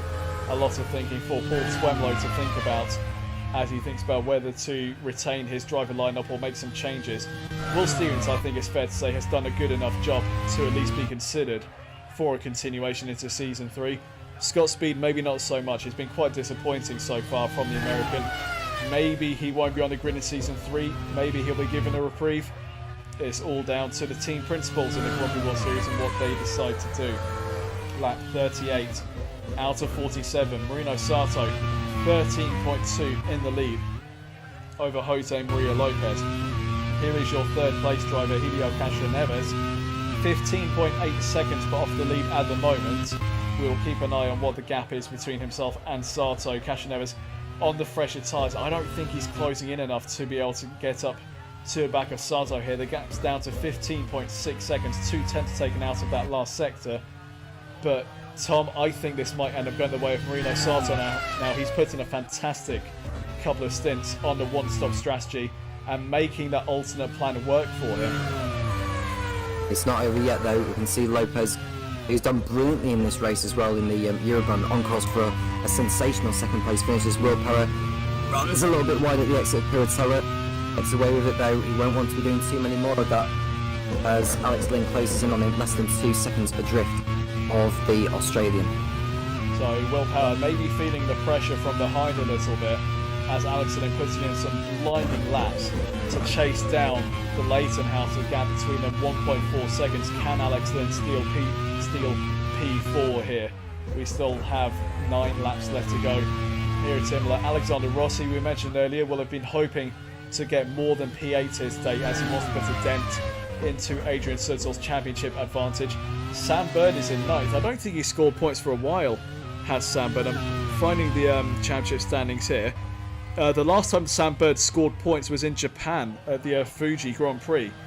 He finished 2nd in Malaysia earlier on this season. We thought Sam Bird might be in for potentially a run towards a championship here, but only 2 points finishes so far for the English driver, so hopefully he will bring home a 3rd one here today. Mike Smith, the head of the Zaxby team, he's been quite disappointed with his team so far. He's got 2 world-class drivers in Sam Bird and Lucas de Grassi, but just hasn't really got the results to show for it. So Sam Bird up there in P9 on for 2 points, and Christian Lundgaard's running 10th on debut at the moment. Gemma Dixon surely will be happy with that, Tom. I'm sure she will be, and just looking at this battle here, we looked at the times actually. Alex Lynn, the fastest man out on circuit right now. He's very much closing on Will Power, but I think he's started to get stuck in the turbulent air of that HRT as Castroneves closes right up on Lopez. This is one to look out for, Topher. Less than a second between those two as we start to wind down the laps in the lead to Imola Grand Prix. There is Jose Maria Lopez just up the road from Castroneves. He smells blood here. He wants that second place. He can smell the engine oil coming out of that Eurobahn, and this is on for second place between those two. They are losing ground to Marino Sato up there in the lead. I think this race is now going to be Sato's bearing any sort of unreliability issues. There is Sato still yet to win a race in the Grand Prix World Series. Maybe today that will change. We're on lap 40 out of 47. Now here's Brendan Hartley running in the Pacific team. He had a really good start to his campaign with Pacific. He came in partway through the season, joining in time for, what race was it? It was for the South African race in Kyalami. Took a P7 first time out, and then at the following round in Istanbul, a 3rd place finish. It was a brilliant signing for Carter McColeman to bring in Brendan Hartley, but today he's been a bit quiet, a bit anonymous, and is on course for a P13 finish. He's chasing down Antonio Fuoco. The gap is less than 3 seconds between those two. But maybe more importantly, ahead of them, Adrian Sutil just behind Christian Lundgaard, 2 tenths between those two. Suttel will want to break into the points and limit the damage of that earlier collision with Callum Ilott as much as possible. Suttel right behind the Octane. Castroneves is through, Topher. And Helio Castroneves through on Jose Maria Lopez. We cut to it just a little bit late there, but Lopez conceding second position to Helio Castroneves.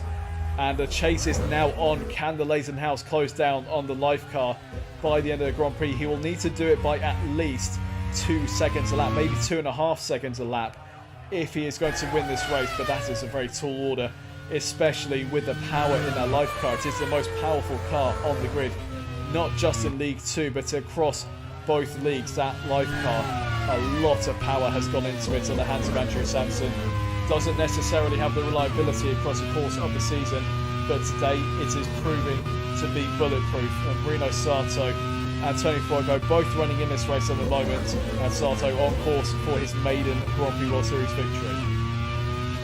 So what can Castroneves do in the final 7 laps of this one? He's a 10th up from whereas before at the end of the previous lap he's made a bit of going. You can look at Sergio Setecamera though, Topher. He's been brilliant in this race in 6th place. He's gone a little bit under the radar. We haven't actually seen a lot of him. He's just quietly gone about his business, and he's now up there in P6, massively outdoing his teammate Brendan Hartley here. And Cosmo Coleman, he's been playing musical chairs with his drivers. He's already had Timo Glock, Daniel Kvyat and Roman Grosjean in that car, after the young driver test deciding to give both Brendan Hartley and Sergio Setecamera a go. Brendan Hartley's got himself a podium already, and Setecamera making an impact here as he runs in 6th position in what is only his third outing in the Grand Prix World Series. Doing a fine job here today. He's ahead of Will Stevens at the moment by 1.8 seconds. We'll keep an eye on that gap to see if Stevens can close down on the Pacific ahead of him. Lundgaard still in front of Suttel here.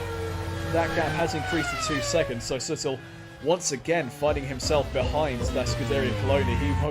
He will not have wanted to have seen the back of that Coloni again after the amount of time that Lundgaard held him up for. Think back to Enrique Bernoldi holding up David Coulthard at Monaco as Sam Bird is coming out of the race. That Zach Speed is on fire, and Sam Bird, he was on for would have been a very welcome points finish for Mike Smith and for Zach Speed, but it's all come to naught for Sam Bird as he pulls off to the side of the track, his Zach Speed ablaze. He was running in 9th place. He really needed those points, did Sam Bird. That promotes Antonio Froco up to what is now 11th place, and Adrian Suttel into 10th. Lundgaard up to 9th now for Coloni on debut. Lundgaard doing a very good job, but importantly, Adrian Suttel into the points. He was running 25th at the end of the first lap. This has been an absolutely mega drive from Adrian Suttel, and if it is that single point that decides the championship at the end of the season, he will look back on the Imola Grand Prix very favourably. John Monroe, I'm sure he'll be very happy with how Adrian Suttel's got on today. And there's Alex Lynn, not too far behind Will Power here. They're both navigating their way past Giorgio Pantano there in the Fonmetal. As we said earlier, Tom, the traffic's playing a big part in this race. There aren't any blue flags. They are not obliged to get out of the way. And we've seen backmarkers a lot more often than I think we would have expected in this race. You see how the Fonmetals have just been so far off the pace in comparison to everyone else. That's 11th place Antonio Froco lapping. That was Gaston Matsukane who was going past. But Lopez, he's comfortably clear of Will Power. He's very much on course for that podium finish now, is the Argentine. And the highest Italian driver in this race, just looking to see who is Antonio Froco in 11th place. So we've not got an Italian driver in the points in this Imola Grand Prix of League 2. We still have a few laps left to go, Tom. Anything can happen in the last few laps. We've seen it multiple times. Some drivers getting towards the end and then having some sort of mechanical issue. We don't wish it upon anyone, but you know as well as I do, Tom, it can happen and sometimes it will happen. So let's just hope to see, we've seen what a lot can happen in the last 5 laps of racing. It's happened to Life before in Kyalami, it happened to Simtek in Fuji. I think it happened to, Van Dorn in the last few laps where he came in for I think it was a throttle problem, wasn't it, in Birmingham last time out. So yeah, anything can happen in the last remaining laps here at Imola. Cash Neves has got the gap down to 12.9 seconds, but it's too little too late, I think. And Sete Cameron's just, I was just going to say, Sete Cameron's just been overtaken by Stevens. So Will Stevens up to 6th place now in the Modena. Cash Neves not closing in enough on Marino Sato here, so the live car looking very good for victory here today. We are on lap 44 out of 47, only a handful of laps left to go here in the League 2 Imola Grand Prix. Cash Neves on course for his maiden Grand Prix World Series victory. Cash Neves will be a 3rd podium of the season for him. He's getting himself right into the mix in the title fight here today. And Jose Maria Lopez, he has been one of my stars of the season within the last few races at least, Tom. So he hasn't won a race yet this season, but this will be his 4th podium finish of the season if he goes a distance. He's been mightily consistent getting up there into the high reaches of the pecking order. Not yet won a race, Tom, but that sort of consistency could get you right into the mix for the championship. It can, and it can also help Eurobrand as well in their pursuit for promotion as well. We haven't been talking about them too much about promotion this season. Now they've got a genuine chance with Lopez on the brink of finishing in the top 3. Oh, I thought Will Stevens was going to shoot off the track for a moment there, getting it very wrong, but managing to collect up that Modena and keep it going in P6. He's now ahead of Sergio Tete Camara, as Tom pointed out earlier on. That is going to be 8 points for Will Stevens at the moment. He's finished 4th in the last 2 races and backing it up with a 6th place finish. Will Stevens, one of the most consistent performances so far this season. Has been a fantastic job there from the former Mana Marussia racer in Formula 1. And Jose Maria Lopez, looking at his gap to Will Power, it's over 5 seconds, so not really any threat from behind as we are on the 3rd to last lap here in the League 2 Imola Grand Prix. Sete Camara doesn't have any response for Will Stevens at the moment for P6 and P7. Rossi still in 8th position. I think he'll take what he can get given how this race has transpired for him. Suttel ahead of Lundgaard now. We haven't seen that on the camera, but Suttel's now up into P9, and that's an additional point for the championship leader. So Rossi now only taking 2 points out of Suttel. But Sato, I think Sato is going to end up taking the lead in the championship here with this victory.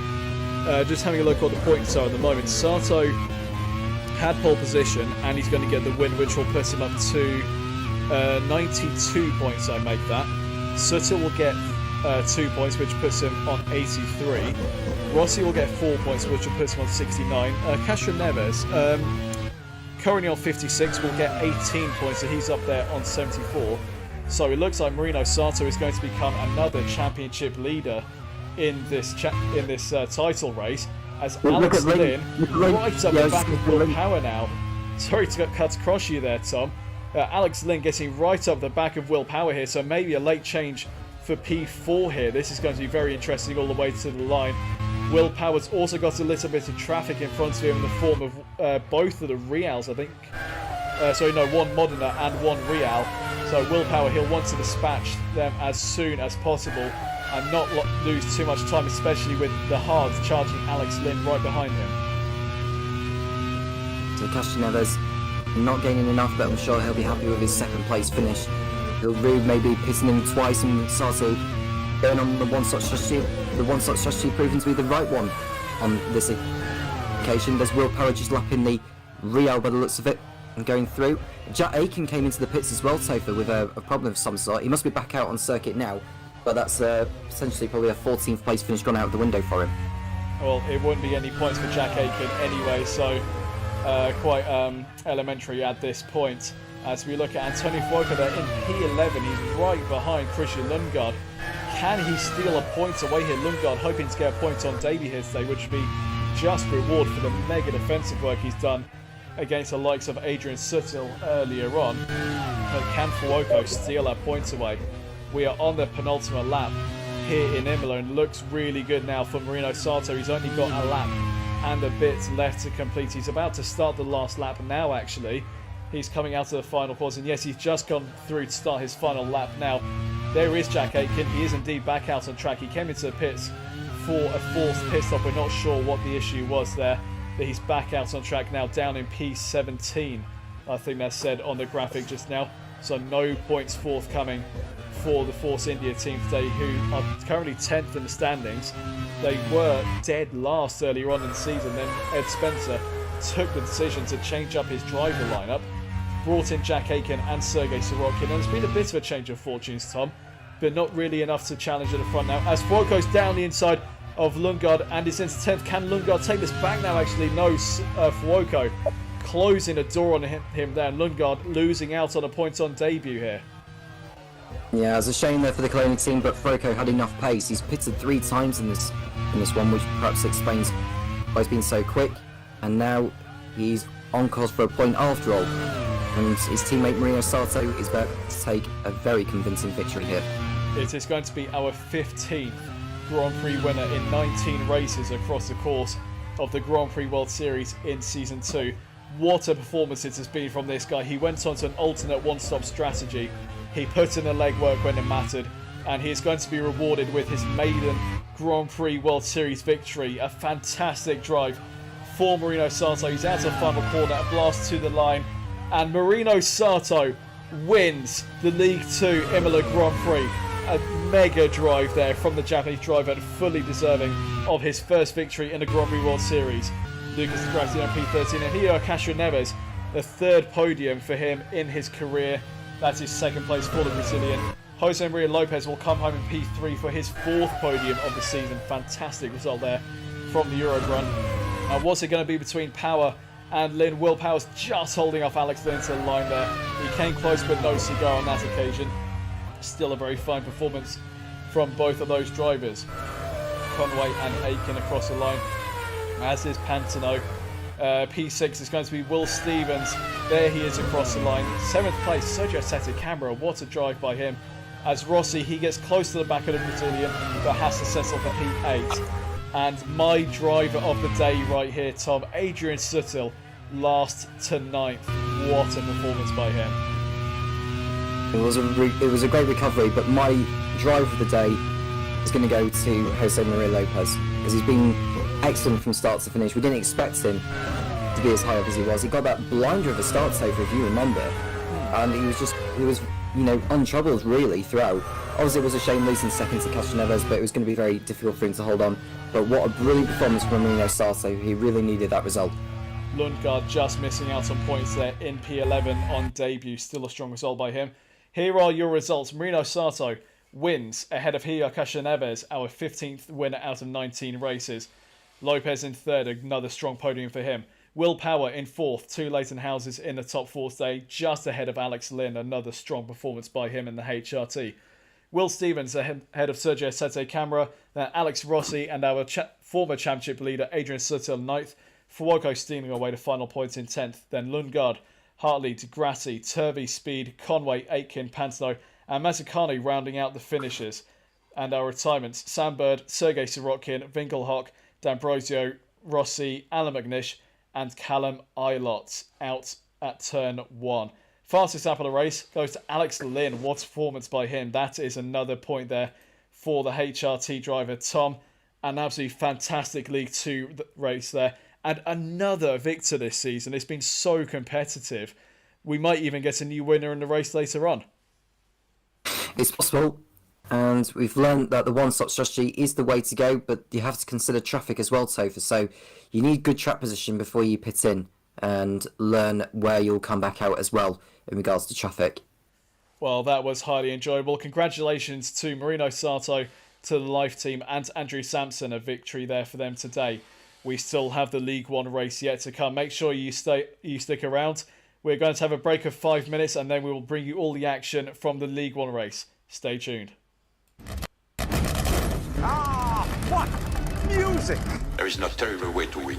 There is only winning. We won't be out long. Take your time. Track's all yours. You ready? The name on the middle of that steering wheel should tell you that I was born ready. Hit it. Attaboy. Let me drive. I won't make a fool out of you. I got a message for all of them. Shake and bake. What does that do? Does that blow your mind? That just happened. These cars, you sit in a box, a coffin, gasoline all around you. It is like it being inside a bomb. It's tough enough being a girl on the track. Living in my dad's shadow doesn't help much. You have to be kind to the car. You feel the poor thing groaning underneath you. No race was ever won in the first corner. I'm gonna give you an engine low to the ground, extra big oil pan will cut the wind from underneath you. That'll give you 30 to 40 more horsepower. Every one of us has to find a reason to do this. You do it because you're driven. Brakes are warm.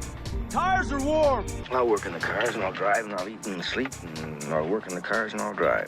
Damn fast, and when you run so close together, it requires fantastic concentration and rather special skills. I was beginning to think I'd never be anything more than a piston-happy lead-foot punk. Then this starts to happen. If you're going to push a piece of machinery to the limit and expect it to hold together, you have to have some sense of where that limit is. Besides, the best drivers don't dwell on the future or the past.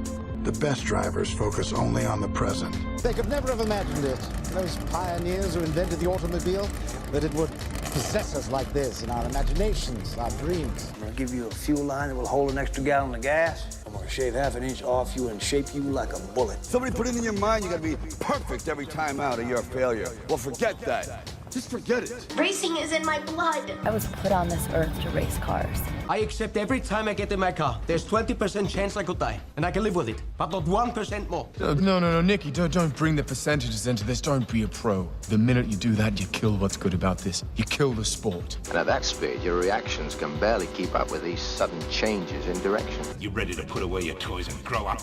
You want me to work the pit and you drive? Fine, we'll try that. The car's a living, breathing thing, and she's alive. If any of us imagined, really imagined, what it would be like to go into a tree at 150 miles an hour, we would probably never get into the cars at all. None of us. Are you ready to become a real race car driver?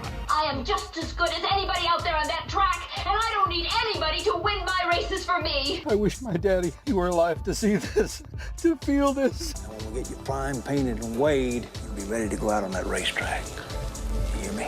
You're gonna be perfect. You don't understand what happens, do you? They make 10,000 cars, they make them exactly the same way, and one or two of them turn out to be something special. Nobody knows why. When I won it was probably the last time I ever felt pure victory. So it has always seemed to me that to do something very dangerous requires a certain absence of imagination. Because I'm quicker than all of you. Soon you will know what it is like to be defeated by the hands of somebody who is truly better than you. The only thing to do here is to drive just as fast as you know how and hope your car doesn't break. And if you no longer go for a gap that exists, you're no longer a racing driver. If you ain't first, you're last. There's 40 other vultures out there who managed to finish the race on their tires. You see Darren Waltrip using up his tires? There's nothing I can't do with a race car. But hell, isn't that what we're in this for? To stare death in the face and to cheat it? Come on, there's nobility in that. It's like being knights. Sometimes you could swear the whole thing's falling to bits. No pressure, nobody breathing down my back, just driving because I left it pure. On the other hand, I suppose potential problems are in the back of your mind all the time. So in many ways, I feel responsible for what happened. And You were, but trust me, watching you win those races while I was fighting for my life, you were equally responsible for getting me back in the car. You're so lucky. Sit there all closed in by machinery and bolts, precise things. There's hardly any room for you. It must be a nice, safe feeling. Yeah, you gotta learn to trust something. Might just as well be the seat of your pants. A lot of people go through life doing things badly. Racing's important to men who do it well. When you're racing, it's life. Anything that happens before or after, it's just waiting. Well, we can drive. We can drive beyond the limits of the tires, the engine, the car, anything else. Look out there is the perfect lap. No mistakes, every gear change, every corner. Perfect. You see it. I just hope when you do, that I'm there to see it. Ask any racer, any real racer. It don't matter if you win by an inch or a mile. Winning's winning. But it isn't just business, is it? What we do, it's passion, love, which is why we're prepared to risk our lives for it. Racing. That's the name of the game, isn't it? Win or lose, put up or shut up. Why does everybody keep telling me what my problem is? That you get so emotional. You would never, ever say that to a guy. If you don't leave your feelings off the track, you're never gonna get what you want. I'm a race driver, and I can win it on my own. Please let me race. fine. Then let's race.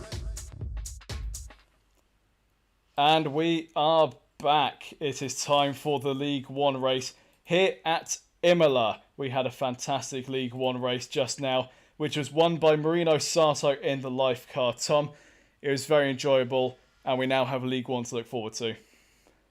Yep, and I cannot wait for this one, Topher. And given the amount of track action we had in the League 2 race, can the League 1 event live up to its expectations? We hope to see it.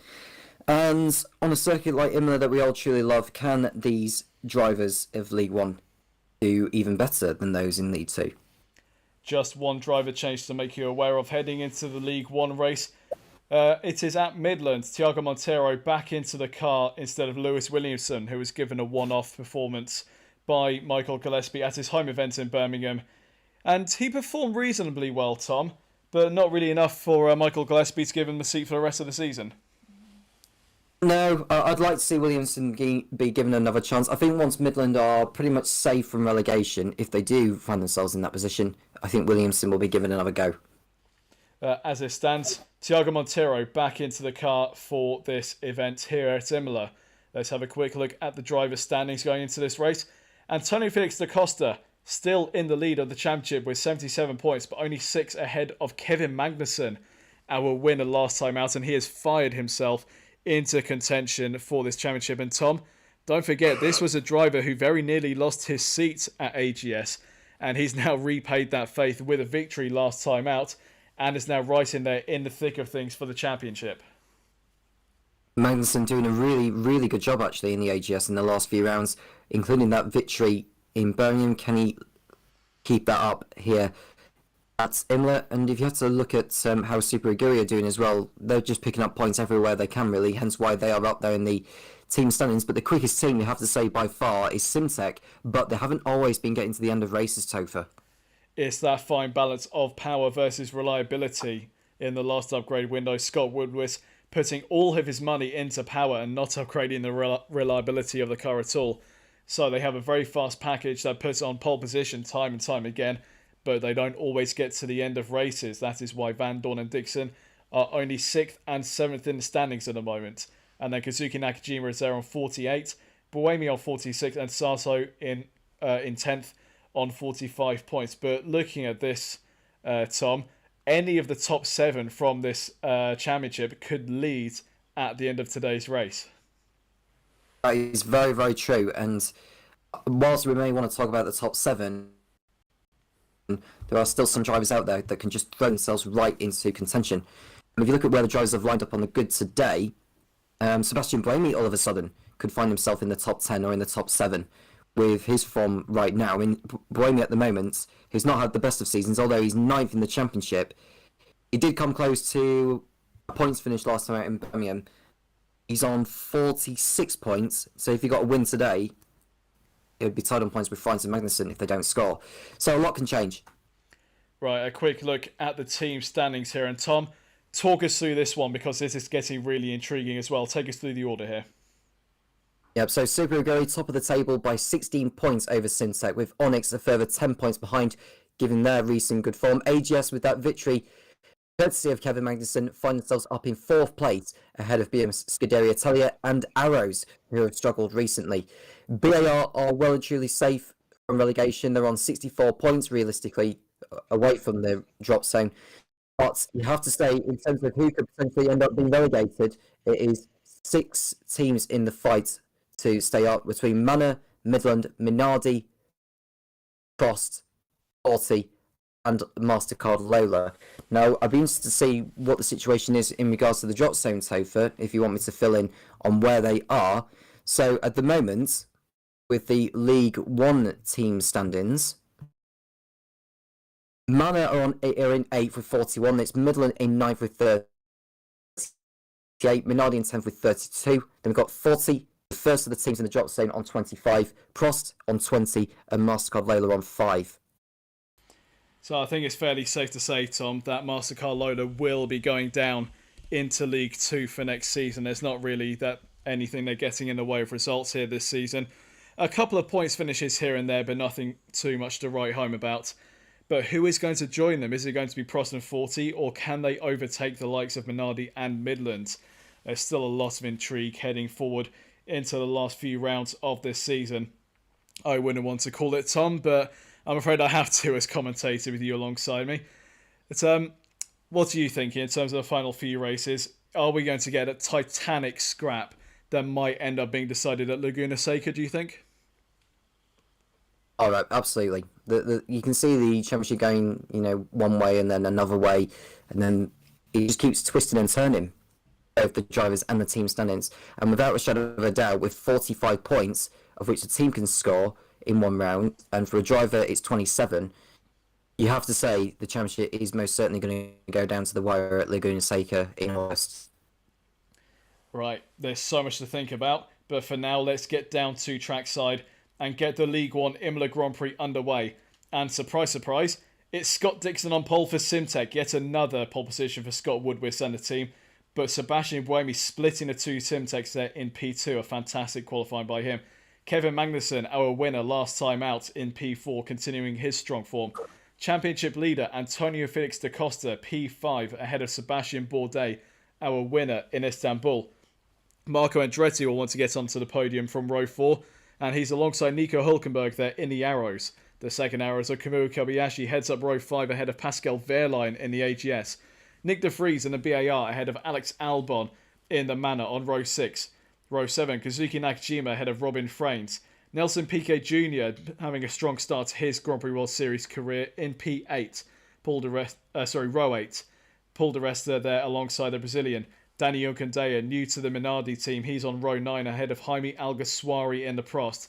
Marco Wittmann joined the Prost team at the last event. He's qualified on P10 alongside Roy Nissany in the 40 Corsi. Row 11, Andre Lotterer, he'll be very disappointed with P21 on the grid, alongside our returning Thiago Monteiro in the Midlands. Tatiana Calderon's head of Mika Sala on row 12. Then at the back, Simona Di Silvestro and Tom Christensen in the Minardi. Tom, a very intriguing one. I think the surprise of qualifying there is Andre Lotterer down in 21st. He's a championship contender. What can he do from there today? Well, he first of all needs to get a good start, as good of a start as what Jose Maria Lopez did in the League 2 race. And he's got to hope a lot of misfortune goes in his favour. And we were seeing so many retirements from the Simtek team so far this season. Could Imola be another obstacle for them? Can anyone surprise Kevin Magnussen, Antonio Felix da Costa, Sebastian Bourdais, or even Marco Andretti? Because Marco Andretti has been brilliant so far. And we're off and away for the League 1 Imola Grand Prix. Dixon getting a great start there from Paul. Van Dorn is going with him. Van Dorn going straight up into P2 past Sebastian Buemi. So Simtek leading the way, getting brilliant starts to both of them, Dixon and Van Dorn. Can Van Dorn even challenge down into turn 1? It looks like Dixon's more than equal to it. As we head into the first corner, we had a big crash here earlier on. And all bits of argy-bargy there in the back there. That is Alex Albon getting rear-ended by, I think that's Roy Nissany. It is indeed. Oh, we've got more cars flying there. We've got multiple cars off in the gravel. See Robin Frains in there. There's one of the Midlands. I think that's Paul di Resta. You're running on board with Piquet. You can see Nissany getting into the back of Albon there, and he got hit up the back by someone else in turn there. And, oh, they're all piling in here. Got multiple cars almost rolling there. There's a Midland there. There's a Subaguri. Piquet's off. And we're trying to make sense of what's going on here. So it's Wittmann who got into the back of Nissany there. And this might be a good shot here from Alex Suarez. So you can see that di Resta's up the inside of Frains. I think it might be di Resta who's triggered all of that off. We're now looking at Wittmann, who's got, I think, a little bit of damage his front wing. Oh, he's hit Frains there as he came back on. Piquet is beached there, it looks like. He's trying to get back onto the track again, as is Alex Albon. Lots of cars off there, Tom. What do you make of all that? It was very much argy-bargy, wasn't it, as you mentioned, and luckily enough, all of them continued, but Nissany's got front and rear wing damage. I think that might have been triggered by Paul di Resta, maybe getting in a bit too hot into turn 1, colliding into the side of Robin Frains, which then set off a bit of a chain reaction across that section of the order there. But as you say, Tom, they are all able to continue. No, I'm not sure if any penalties are going to be applied there. If someone had retired, the stewards might be having a bit more of a look at that. But we still have 26 drivers in this race. There is Scott Dixon, your race leader, ahead of Stoffel Van Dorn, Simtek 1-2 at the moment. Pascal Wehrlein, they're running a P10 at the moment. He's behind Marco Andretti and Nico Hülkenberg here. He'll want to make up as many positions as he can, especially with Kevin Magnussen up there in P5, showing just how quick that AGS is this season. They're a race winner again. Magnussen getting the job done last time out in Birmingham. That's AGS's first victory since Marrakesh in Season 1. Phil Kinch was very happy with that result.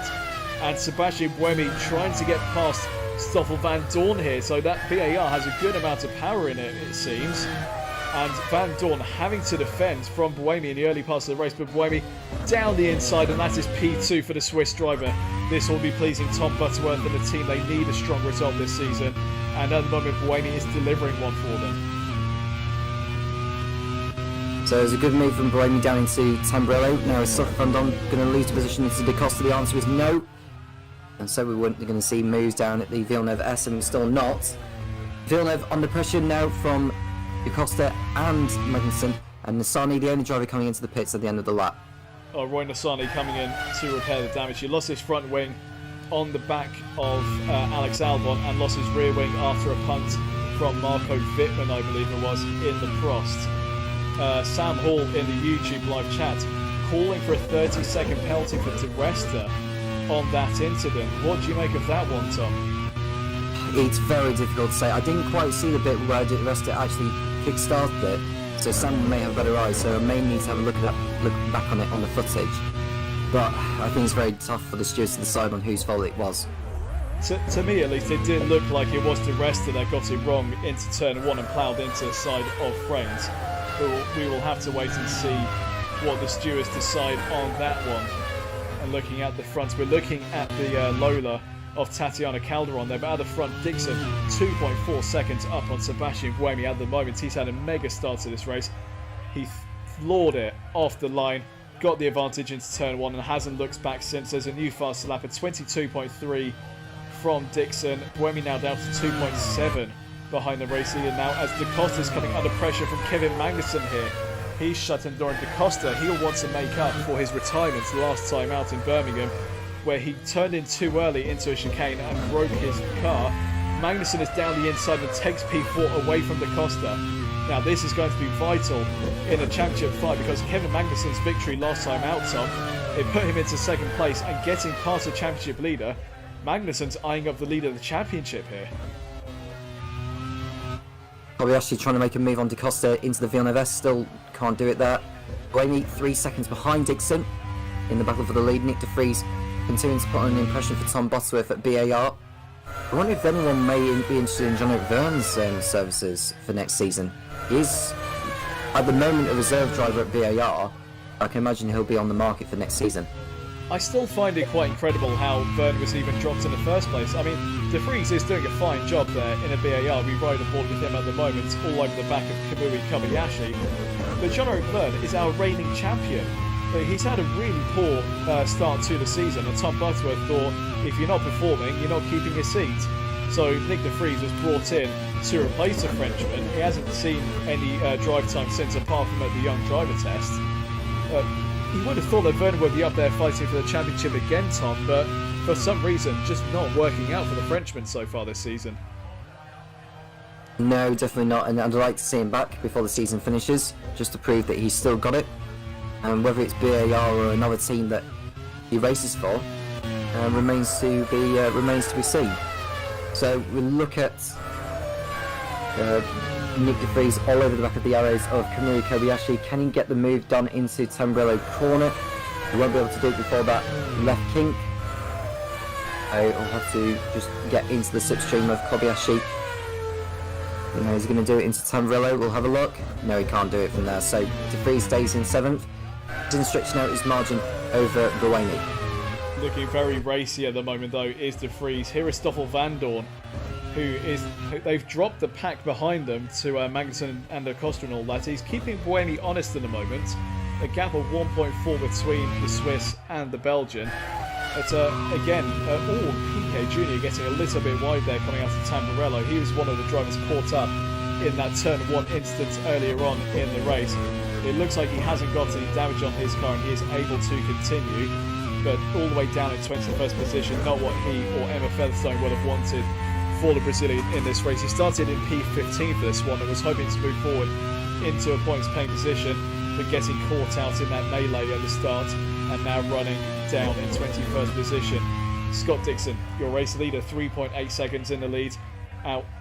We saw with strategies earlier on, Tom, we had Marino Sato who won the race on an alternate one-stop strategy. Given Dixon's pace in the moment, I know he's got a quick car underneath him, but pulling away that much per lap, I'm guessing he is on a lighter fuel load at the moment, and could we maybe get another one-stop strategy proving to be the way to go here? I'm just looking at the battle further behind. I mean, I know we're outside the top 20 with this battle going on, but it looks like E. Silvestro is fighting it with Christensen, Albon, and possibly Salo behind. Great battle going on there behind PK Jr. There is a Lola Minardi and a Manor there. Yeah, the 40-40 of Salo coming up to the back of those. As well, a four-way fight going on there. We're running on board now with Sebastian Buemi in P2. This is one of his best drives of the season so far. He took second place in Taupo to start off the season. We thought that BAR might be in for another strong season. They haven't really got the results since then, but Buemi showing that there is genuinely some pace in that BAR, and he's proving why he's regarded as one of the best drivers on the grid. Looking at his results here, Buemi, as I said, he took P2 in Taupo, scored 2 further points finishes in Sepang and Fuji, and then took third place more recently at Istanbul. Hasn't scored any points other than that so far, so a bit inconsistent so far for Buemi, but showing that there is speed to be found in the BAR, and maybe with a bit more of a reliable car they can get the results that they need.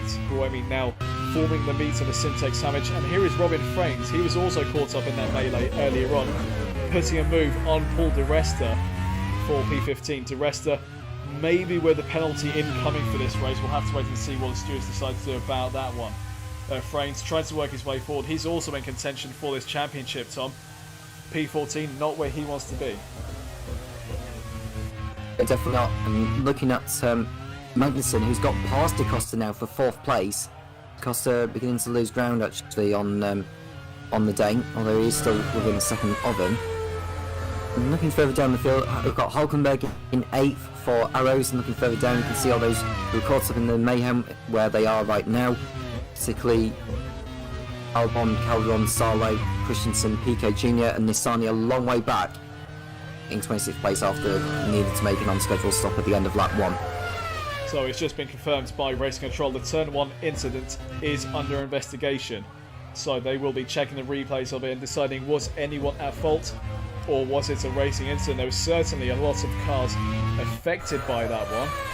So you would have thought, Tom, if there were any penalties to be applied, it probably would be to Di Resta for his part in starting that chain reaction.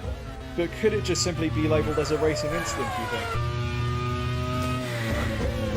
There was multiple cars involved, but you have to really look closely in terms of who really initiated it and could they have done something to avoid it. If there's very, very little, then there's no point imposing something on one driver. You just have to put it down as a racing incident. But as I've already mentioned, it's a really hard one to call. And I thought I saw a move from one driver at the moment. I can't quite remember who it was. But I know that Alguersuari's got past Nakajima for 12th place. You can just see a move further behind. There's a Manor going past. That looks like Alex Albon making a move on the Minardi of Tom Christensen. And we've got a moment there for Nakajima. He's gone for a ride across the curbs there, and luckily able to get it back into the pit straight away. So good timing, do you want to call that, Tom? But going for a ride across those curbs, very vicious curbs. We had a massive shunt in the League 2 race for Marcus Finkelhock at that very same corner, and they've proven to be very unforgiving today here, Tom. They are, and I think looking at Nakajima's dashboard before he pitted, he would have gone on a longer first stint than the others, which would have put him in the frame for potentially a top 6 finish, but now he's having to... They've not added any more fuel into that car, so Nakajima is going to be rejoining in clean air once he rejoins. Actually, that could play into his hands. Well, we still have a long way to go in this race, Tom. Nakajima forced into the pits earlier on after taking a rather wild ride across the curbs there. Oh, Andretti getting a little bit wrong there in P9. Currently on for a couple of points for the Manor team. The other Manor, Albon, getting caught out in that instance earlier on, which is under review. Andretti, he's put in some quite strong performances in the last few races, it must be said, Tom. Andretti, he finished second last time out at Birmingham, his best result of the season so far. And I believe it was in Kyalami, wasn't it, Tom, where Andretti was actually a very real contender for the race victory before spinning out of contention. Sorry, I missed that point there of yours, Topher. I was focusing on Buemi's pace on Dixon. So Marco Andretti has had a very good run of form in the last few races, taking a podium last time out in Birmingham. And I think it was in Kyalami when he spun out of contention for the lead in that race and could very well have actually gone on to win it. I'm not sure he would have gone on to win that one in Kyalami because he wasn't on a longer first stint. And he probably would have made it like top 5 or top 6 in that one. But so far today, he's not made the best of starts, but he's still in the points anyhow. And we just saw a moment there for Pascal Wehrlein in the AGS, trying to avoid the back of Sebastian Bourdais, getting right up to the back of the Frenchman's gearbox there. Wehrlein currently in P11, just outside of the points. Magnussen's in P4, currently bringing home 12 points for Phil Kinch, and for the AGS team, Wehrlein will want to add to that if he can get past Bourdais and Andretti ahead of him.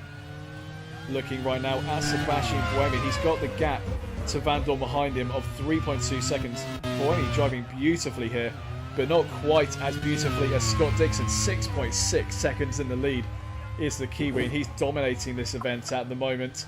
It's going to be a clear run to the line, but as we said many times, Tom, Simtek has a powerful car, but not necessarily a reliable car. So Scott Dixon looking to extend the margin over everyone else. We've worked out it's 35 seconds that you need for a pit stop in order to get out in clean air.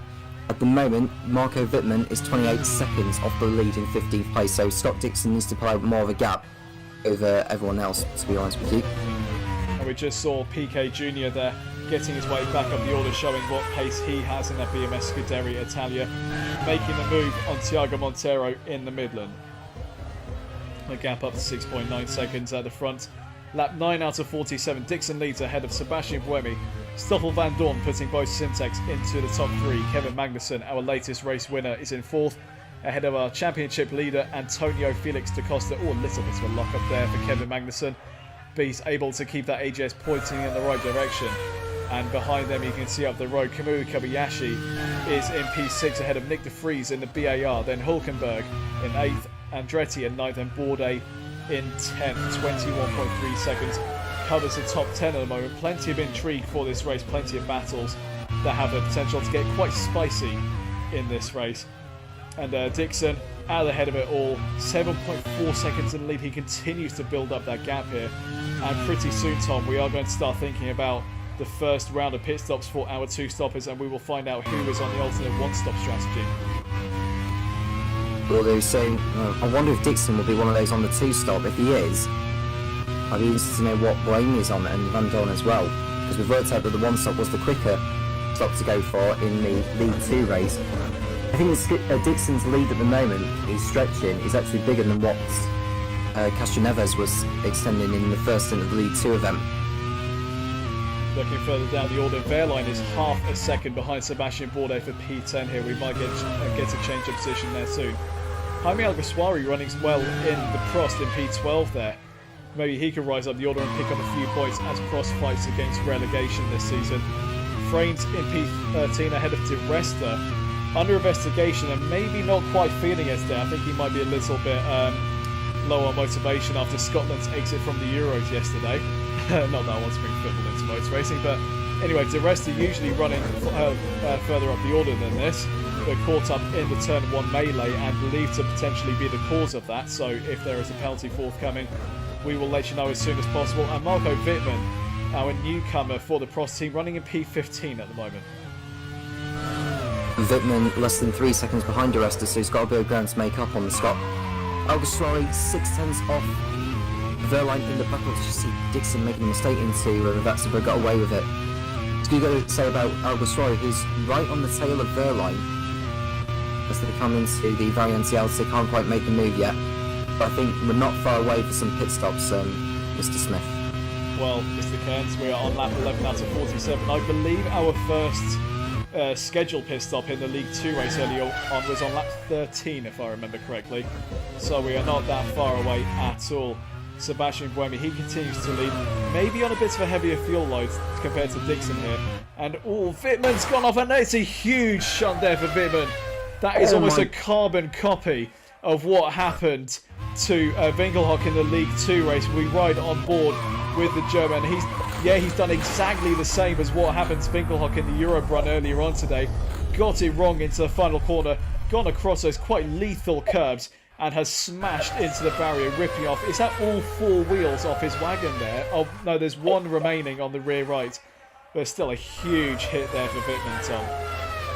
Yeah, just carried too much speed into reverse, so just got slightly offline and just carried too much speed on the exit and just ran off into the wall. Luckily, he was okay, but I'm sure he'll have been shaken from that.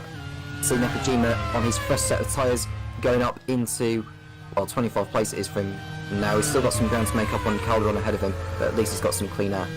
It is good to see Wittmann out of the car on that one, but unfortunately also out of the race. A huge impact there for the Prost driver. And that's his race run. There's only 1 Prost left in this race, and that is Jaime Alguersuari and P-Top. Oh, Van Dorn's got it very wrong there through the barrier. Out. Is he out? He is. It's an engine problem for Stoffel Van Dorn. His engine has caught fire. And Van Dorn, we've talked about this so many times, Tom. The Simtek is fast, but it doesn't always get to the end of races, and that is an engine problem for the highly powerful Simtek engine. They've got Ford engines, I think it is, correct me if I'm wrong, or it might be Ilmor actually. But that engine going no further with Van Dorn. He's out of the race. That puts Magnussen into P3.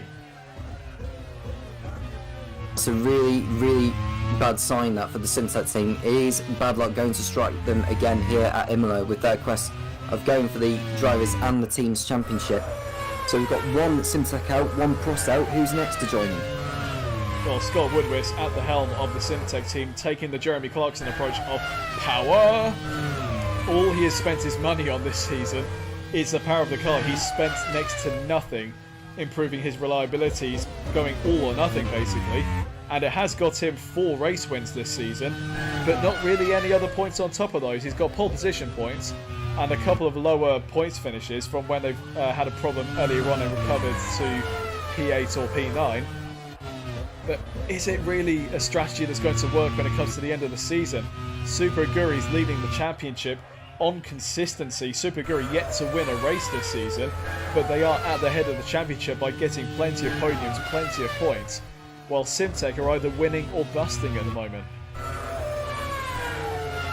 It's it's a tricky situation for Simtek. I mean, what do they go for? Do they sacrifice the pace that they've got and just put more money on reliability, or do they just keep it the way it is and just risk getting the big points in these races? It's very hard to tell when it comes to the Grand Prix World Series. You can see Buemi a long way ahead of Magnussen now, over 10 seconds clear of him, and Buemi showing some strong pace in this. Now, is Dixon going to go on the 2-stop, or will it be on the 1?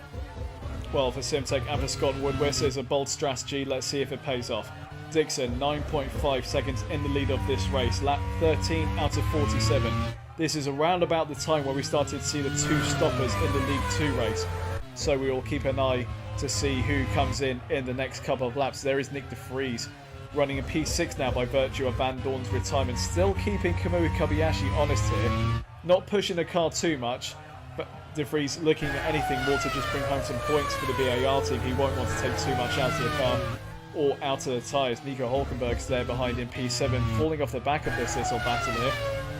Da Costa in P4, our championship leader. He's been consistent all the way through, not yet won a Grand Prix this season, but leading the championship by scoring points in almost every event so far. It's been a very good campaign so far for the Portuguese. Can he see it through to the end of the season? We still have a long way to go. Lap 14, Dixon, 9.8 seconds in the lead. So looking further down the points, you can see close the likes of Andretti, Verline, Bourdais, Alguersuari and Freins are. And that's for 8th place at the moment and 4 championship points. Kevin Magnussen in 3rd, looking not too comfortable, but looking very much in command of getting himself onto the podium again. Da Costa thinking about the championship as well. As it stands, with Dixon leading and Da Costa where he is, 12 points for finishing 4th, which puts him on 89, and Dixon's win would put him on 88, plus the point for the pole position, so it'd be level on points. Having said that, if Dixon's already got the fastest lap at this point, he'll be ahead of him. So this is getting very tasty for the championship. There's a lot of implications that could come out of each and every Grand Prix we go to. So close is the points gap between the top 10 within the field. You could have any of the top 7 from the championship at the moment leading at the end of this race. It is that close as Alex Albon trying to get down the inside of Danny Junkendaya in the Minardi there. Alex Albon on the back foot after his earlier moment on turn 1. He was one of the ones caught out in the melee at the start. And he's now trying to work his way through the field, but stuck behind Danny Junkendaya. Brought into the Minardi outfit as a replacement for Jos Verstappen. Teapot taking a decision there after the young driver test. And Junkendaya, he's done a solid job so far. Not challenging for any points so far in this race, but at the last race, his first time out in Birmingham, a P10 finish for Minardi, so a point on debut. A strong start for the Spaniards. And Tom, I think that was a great decision by Teapot to bring in Junkendaya instead of Verstappen. I couldn't agree with you more. Junkendaya's got it what it takes so far in the Grand Prix World Series. And is that... I was just looking at Buemi actually. I was conscious whether he was slowing down for a moment. He may just be backing off a little bit. But Scott Dixon still he's now 11 seconds in front now. And look at the gap he's got on Magnussen, 23.5 seconds. So surely Dixon must be running a lighter fuel load. Magnussen possibly on the one-stop strategy here, maybe along with the Costa as well, but we haven't yet seen any of the front runners coming into the pits. We're on lap 15 out of 47, about a third of the way through the race now. Dixon 11 seconds in the lead of this race, and he is dominating proceedings so far.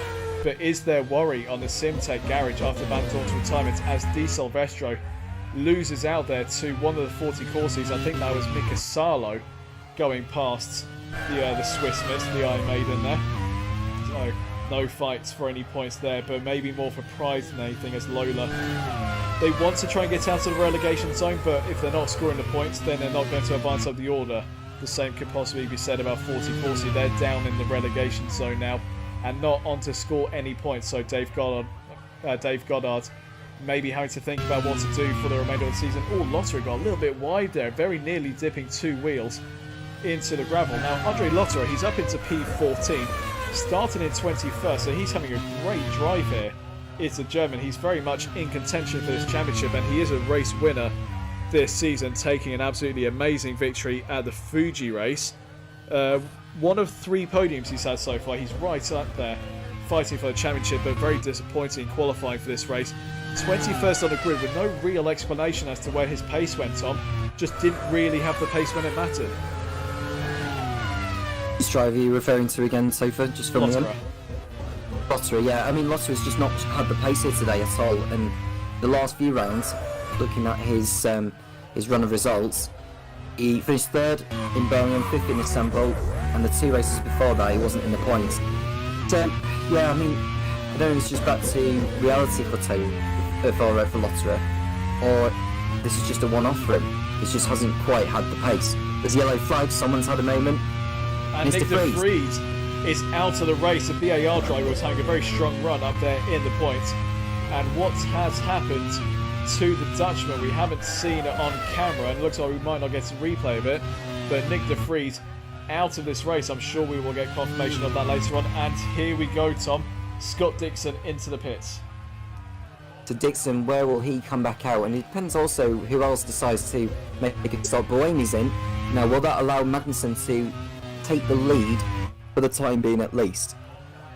So, very important pit stops now. At the time they're pitting, it looks like they might well be going on to a 2-stop strategy here, which would account for... Oh, Andretti has gone for a ride across those curves as well. Now, how has he not got damage on that manner? We saw a huge crash there earlier on for Marco Wittmann, and Andretti, he's done the exact same thing but got away with it, riding across the curb and across the gravel and then some. How has he got away with that one, Tom?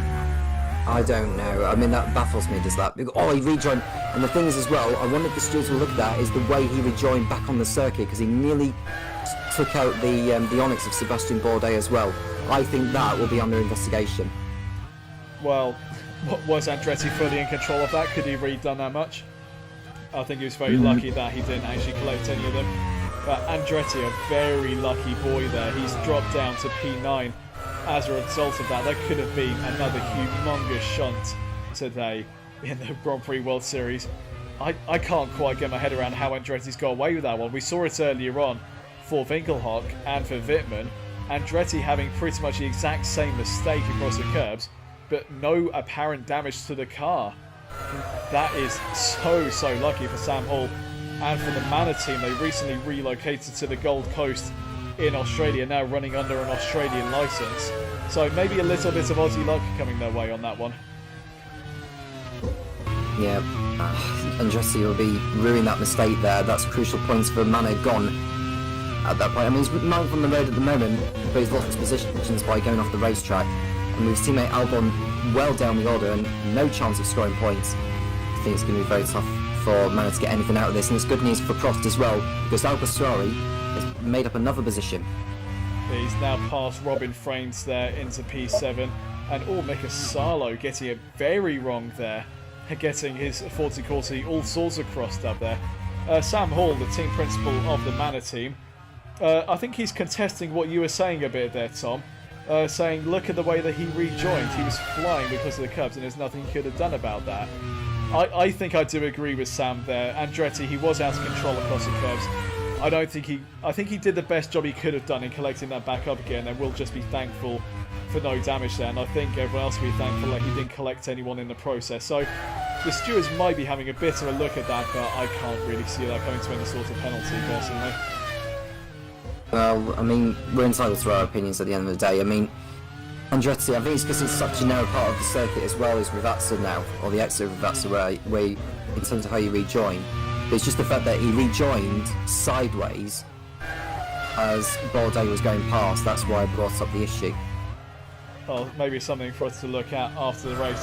Meanwhile, confirmation from race control, the Turn 1 incident will be investigated after the race. They want to have a full, thorough look at it to see what exactly went on down into Turn 1. So we will find out a decision for that later on after the race is finished. All updates can be found on the Retro Racing Managed League fandom page. You can find that in the description. Just there we saw both arrows running on track together. Kamui Kobayashi ahead of Nico Hulkenberg.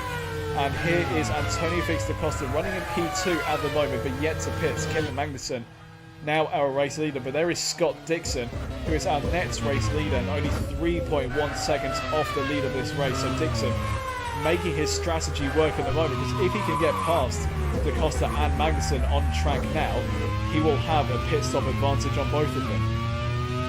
He will do, and for once the two-stop strategy working out, unlike in the lead 2 events.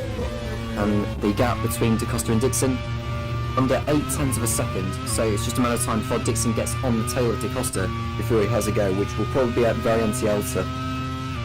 So, lap 19, Kevin Magnussen leads with da Costa second, but they have still yet to pit. Scott Dixon in third position, and Dixon right behind da Costa actually. We've just cut to it at the right time. Da Costa, our championship leader, he won't want to get too engrossed in this battle. He wants to get track position if he can, but he also doesn't want to get tangled up with Dixon, who is down the inside into the Variante Alta chicane and makes the move. So Dixon through into P2 on the fresher tyres. This strategy working out very well so far for the Kiwi. Only Magnussen in front of him now, and he is effectively a full pit stop in the lead at this point in the race. Yeah, and Dixon making it easy for himself, getting past da Costa, Magnussen in his way next. And once he gets by him, then he just needs to work on his pace and just pull clear of everyone else, really, pretty much. And Dixon, when he comes in for his second stop, he'll be on the fresher tyres than Magnussen will be. Right, just looking further down the order here, we've got Thiago Monteiro in 12th position. It's his first race back in the Grand Prix World Series after being sidelined for one race by Lewis Williamson. Oh, Nakajima's going for a spin into the chicane there. Nakajima not having the best afternoon so far, and he's gone for a spin there at the Variante Alta. And is he going to get his face in the right way again? And actually he puts his car into the barrier. Looks like he hasn't got any damage there. He's trying to find his way back on, and he gets going eventually. But that's not what Nakajima will want in this race. He's now got Lotterer behind him in the BMS Scuderia Italia. It's what I was going to say about Thiago Monteiro, back onto the grid after being benched for one race by Lewis Williamson. Running there in P12 at the moment, and he's about 10 seconds off of his teammate Aresta at the moment. So Monteiro not doing too bad a job, to be fair. A couple of positions off the points at the moment, and maybe with some attrition later on could bring home a point here, as Kevin Magnussen gives Scott Dixon the room, and Dixon's into the lead of the race. So it hasn't taken Dixon long to get that job done. So he's pulled away from Magnussen. Just look how far Magnussen far behind him already, as he went wide down at Variante Alta to let him through. Kevin Magnussen riding the wave of the crest of his first Grand Prix World Series victory last time out in Birmingham. Very well needed for himself and for the AGS team. Now enjoying a fine run of form as he runs in P2 at the moment, but when he pits, where is he going to come out? It looks like himself and Da Costa have learned the lessons from Marino Sato in the League 2 race and are trying the alternate one-stop strategy here. It worked for Sato earlier on. Is it going to work for them today? Well, Dixon, on the form he's on at the moment, already a full pit stop ahead of them, so I think Dixon might well have this one in the bag if he can get through to the end. It looks like the alternate strategy is not going to work on this occasion, but we still have over half the race to go. So Dixon stretching out his margin. We're coming up towards some back markers as well, which he'll have no problem with. Magnussen, Da Costa, Kobayashi is one of those who stayed out as well. Hulkenberg likewise, Bourdais, Fines. You look at Buemi, who's pitted now, and he's all over the back of Fines. So Buemi finding some pace. And just see there, that's Alguersuari, I think, trying to make a move on the Minardi of what will be Christensen, and he goes through. We're now looking at the arrows there of Nico Hulkenberg, one of our championship contenders going into this weekend.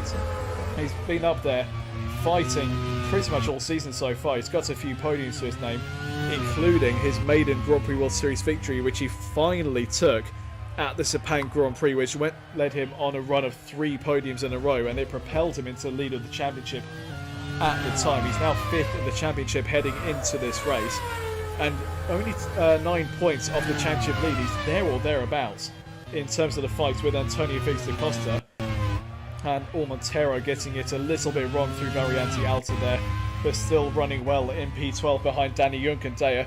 Knocking on the door of some points again is Danny Juncadella, having a very fine race there in P11 in the Minardi. Teapot will be very happy with that one. At the front, Dixon 4 seconds now ahead of Magnussen. He has checked out and he made that 4.6 seconds now. Da Costa doesn't really have an answer either. He's 2.2 behind Magnussen at this point. They will be looking forward to getting into the pits and getting onto some fresher tyres, as they will then look to chase down Scott Dixon for the lead of this race. Magnussen doing a fine job of keeping himself in front of Da Costa, and Andretti in 9th at the moment, but he's still yet to pit. De Resta in the points as well, but he's still yet to pit. And I'm just looking to see who's the next driver other than Dixon and Buemi down, who have already pitted, Topher, because there's actually a lot more one-stoppers in this race than there were in the League 2 one. And Lotta is down the inside of one of the Onyx drivers there. That might well have been Nakajima, who went for his spin earlier on. But we saw in the League 2 race, Tom, Marino Sato made the one-stop strategy work en route to victory, and you've rightly pointed out, it seems like we've got more drivers going for a one-stop strategy here, but it can't work for all of them. At the end of the day, there is only going to be one race winner, but it looks like it might well be Scott Dixon on the two-stop strategy. Now this is interesting, because is Kobayashi holding up Hulkenberg as those two come through? I wonder if Team Oil is going to need to come into play here, because I think Kobayashi may well be holding up Hulkenberg, as they are now 6 seconds behind Da Costa. Well, as far as the championship is concerned, I mentioned earlier, as Buemi is looking to get past Sebastian Bourdais here, he's switching to the inside and now he backs out of it. But looking at the championship as far as arrows is concerned, Tom, Hulkenberg, I mentioned earlier, 5th in the standings on 68 points going into this race.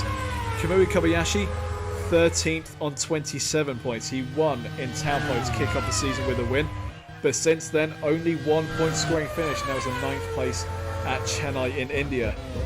So as far as the championship is concerned, Tom, you would have thought that surely arrows would have to favour Hulkenberg at this point. Yeah, I would have thought so as well. I'm looking at Di Silvestro in 15th position, doing okay in this one. Alguersuari gets past her for 15th place, sorry. So Alguersuari finding some pace actually on his new tyres. The next driver up front is Tatiana Calderon, who's only a few seconds up the road. And Calderon has just conceded P13 to Pascal Wehrlein in the AGS. Calderon's actually having a very good race at this point. She's usually one of the ones propping up the field, but running up there in P14 is a good run so far for the Colombian in this race. Not going to score any points at this race, as Ormisani, I think, might well have avoided an instant there. He's got wide on those curves and gets away with it as Magnussen is into the pits. So Magnussen in for his only stop of the race. Da Costa goes on for another lap, and Kobayashi's in the pits as well for the Arrows team. So that releases Hulkenberg into P3. What can he do now that he doesn't have the dirty air of his teammates in front of him? And a few more into pits as well. Bourdais in, Fraines is in, Andretti's in, De Resta is in. You called it earlier, Tom, we had a lot more people on the one-stop strategy, and this is the time where they are now all coming in to make their one and only change of tyres. Magnussen looks like he's going to be out in P5. Now make that P6 as Jonken Deyer through into P5. He has yet to come in for his only pit stop himself. So Jonken Deyer in the Minardi up there in P5, yet to pit. Montero's up in 6 as well. He still needs to make another pit stop. Magnussen's out in P7. Now when is De Costa going to come into pits? Because that is going to be crucial in his fight with Kevin Magnussen for P2 here. So Kobayashi's rejoined in between Calderon and Alguersuari. So Kobayashi will need to get by Calderon if he is to keep hold of that position ahead of Hulkenberg. We just see Sebastian Bourdais trying to stay in front of what looks like Alex Albon, who's continuing to go side by side. We haven't seen an overtake at the Villeneuve yet. Can Albon do it this time? No. We very nearly went 3 wide there going into the Villeneuve chicane. We've got a 5-way battle here going on for P15 here. I mean, it's not going to be for any points as it stands in the moment, but this is a titanic battle to watch. We've got Bourdais there in P15, then we've got Albon, Nakajima, one of the Midlands, which I believe will be Paul de Resta, and I think Alex Albon was in that lot as well. De Costa's now into the pits, out of P2, as is Hulkenberg out of P3. Now, where is De Costa going to come out in relation to Kevin Magnussen? That is a battle we want to see. Magnussen already on the fresher tyres, having an outlap that he will want to ensure he keeps P2 with. And they're on their way out of the pits now. Keeping an eye on the graphics here. Magnussen's going through now on Jonken Deyer and Montero. Past Hulkenberg. Now, where's he going to be in relation to De Costa? We're not looking at them at the moment. We are looking at Scott Dixon in the lead of this race. And here we go. De Costa in 4th place behind Magnussen. So there is your battle for P3 right there. Magnussen indeed making those fresher tyres work to get in front of De Costa. Buemi's up into P2 having done his pit stops. Dixon 21.2 seconds in the lead after all that, Tom. Dixon really on a roll here at the moment. He's making his tyres work, he's making the power of that car work, and he is on course for what will be a dominant victory here today. Very certainly so. Just continue to see drivers making their way out of the pit lane as well. Looks like the Midland of Montero has just come out of the pits. Must have been Mika Solo's got past the Minardi as well. I think it was Jonken Deyer who was coming out of the pit stop. So Dixon coming through, exiting Tamburello in the lead by over 21 seconds on Sebastian Buemi. This has been an absolutely exceptional performance here so far from Scott Dixon. 21.6 ahead of Buemi, who in turn is about 26 seconds ahead of Kevin Magnussen. So strong performances there from all of them. And Danny Jonken Deyer in P17 getting past Mika Salo, I think that is, in the 40-40. Very strong result. Well, very strong drive so far from Jonken Deyer. Bourdais gets it very wrong there, and Albon getting caught out a bit as well. Bourdais getting it wrong into Variante Alta, doing very well to keep his Onyx fighting and going in the right direction. The Hulkenberg was able to get in front of Kobayashi in that pit stops, so Hulkenberg gained a position, a crucial position towards the championship. So just looking at Verline ahead of him in 5th place, doing an excellent job. So both AGS cars are in the top 5 positions. So De Costa's in that AGS sandwich, and Buemi in 2nd position, continuing to drop away from Dixon, but at least he's well clear of Magnussen. So by the time Dixon and Buemi come into the pits for the 2nd time, they should be clear, well and truly clear enough of Magnussen and De Costa, which will be, I think, around about 6-7 laps time when Dixon and Buemi pits in. So you're looking at the bottom of the top 10. You've got Hulkenberg ahead of Kobayashi, and Alguersuari now up to 8th for Prost and pulling away from Robin Fines' Super Aguri. Marco Andretti in the final points pay position in 10th. So just one Prost left in this race in the form of Jaime Alguersuari, getting on a very fine drive so far in P8. Bittman having that huge shunt earlier on in the race, and he is thankfully okay. He's out of the car, back in the paddock, explaining what went wrong. It was a simple driver error. Alguersuari holding up honour for the Prost team of the Moto P8 4 points as it stands at the moment for the team as they look to avoid relegation into League 2 for Season 3. And Calderon getting a little bit crossed up there, but able to keep it together and continues on in P19, I believe that is, for the Colombian driver. Not really scored them. I've got to interrupt you there, Topher. Kobayashi's got back ahead of Hulkenberg on track. I don't know how he did it, but he's back ahead of him now. So, an inter-team battle going on there between the Arrows drivers of Kamui Kobayashi and Nico Hulkenberg, 6th and 7th at the moment for those two. Arrows really need a strong result here today. They started off the season strongly, but they really struggled in the last few races, and in the last 3 races, only picked up 4 points. It's not really been the form that the Arrows team, who were vice-champions from last season, 3rd place last season, it's not really the form they would have wanted heading into Season 2. So 6th and 7th place, I think Emma Butterworth will be very happy with that should they go the distance.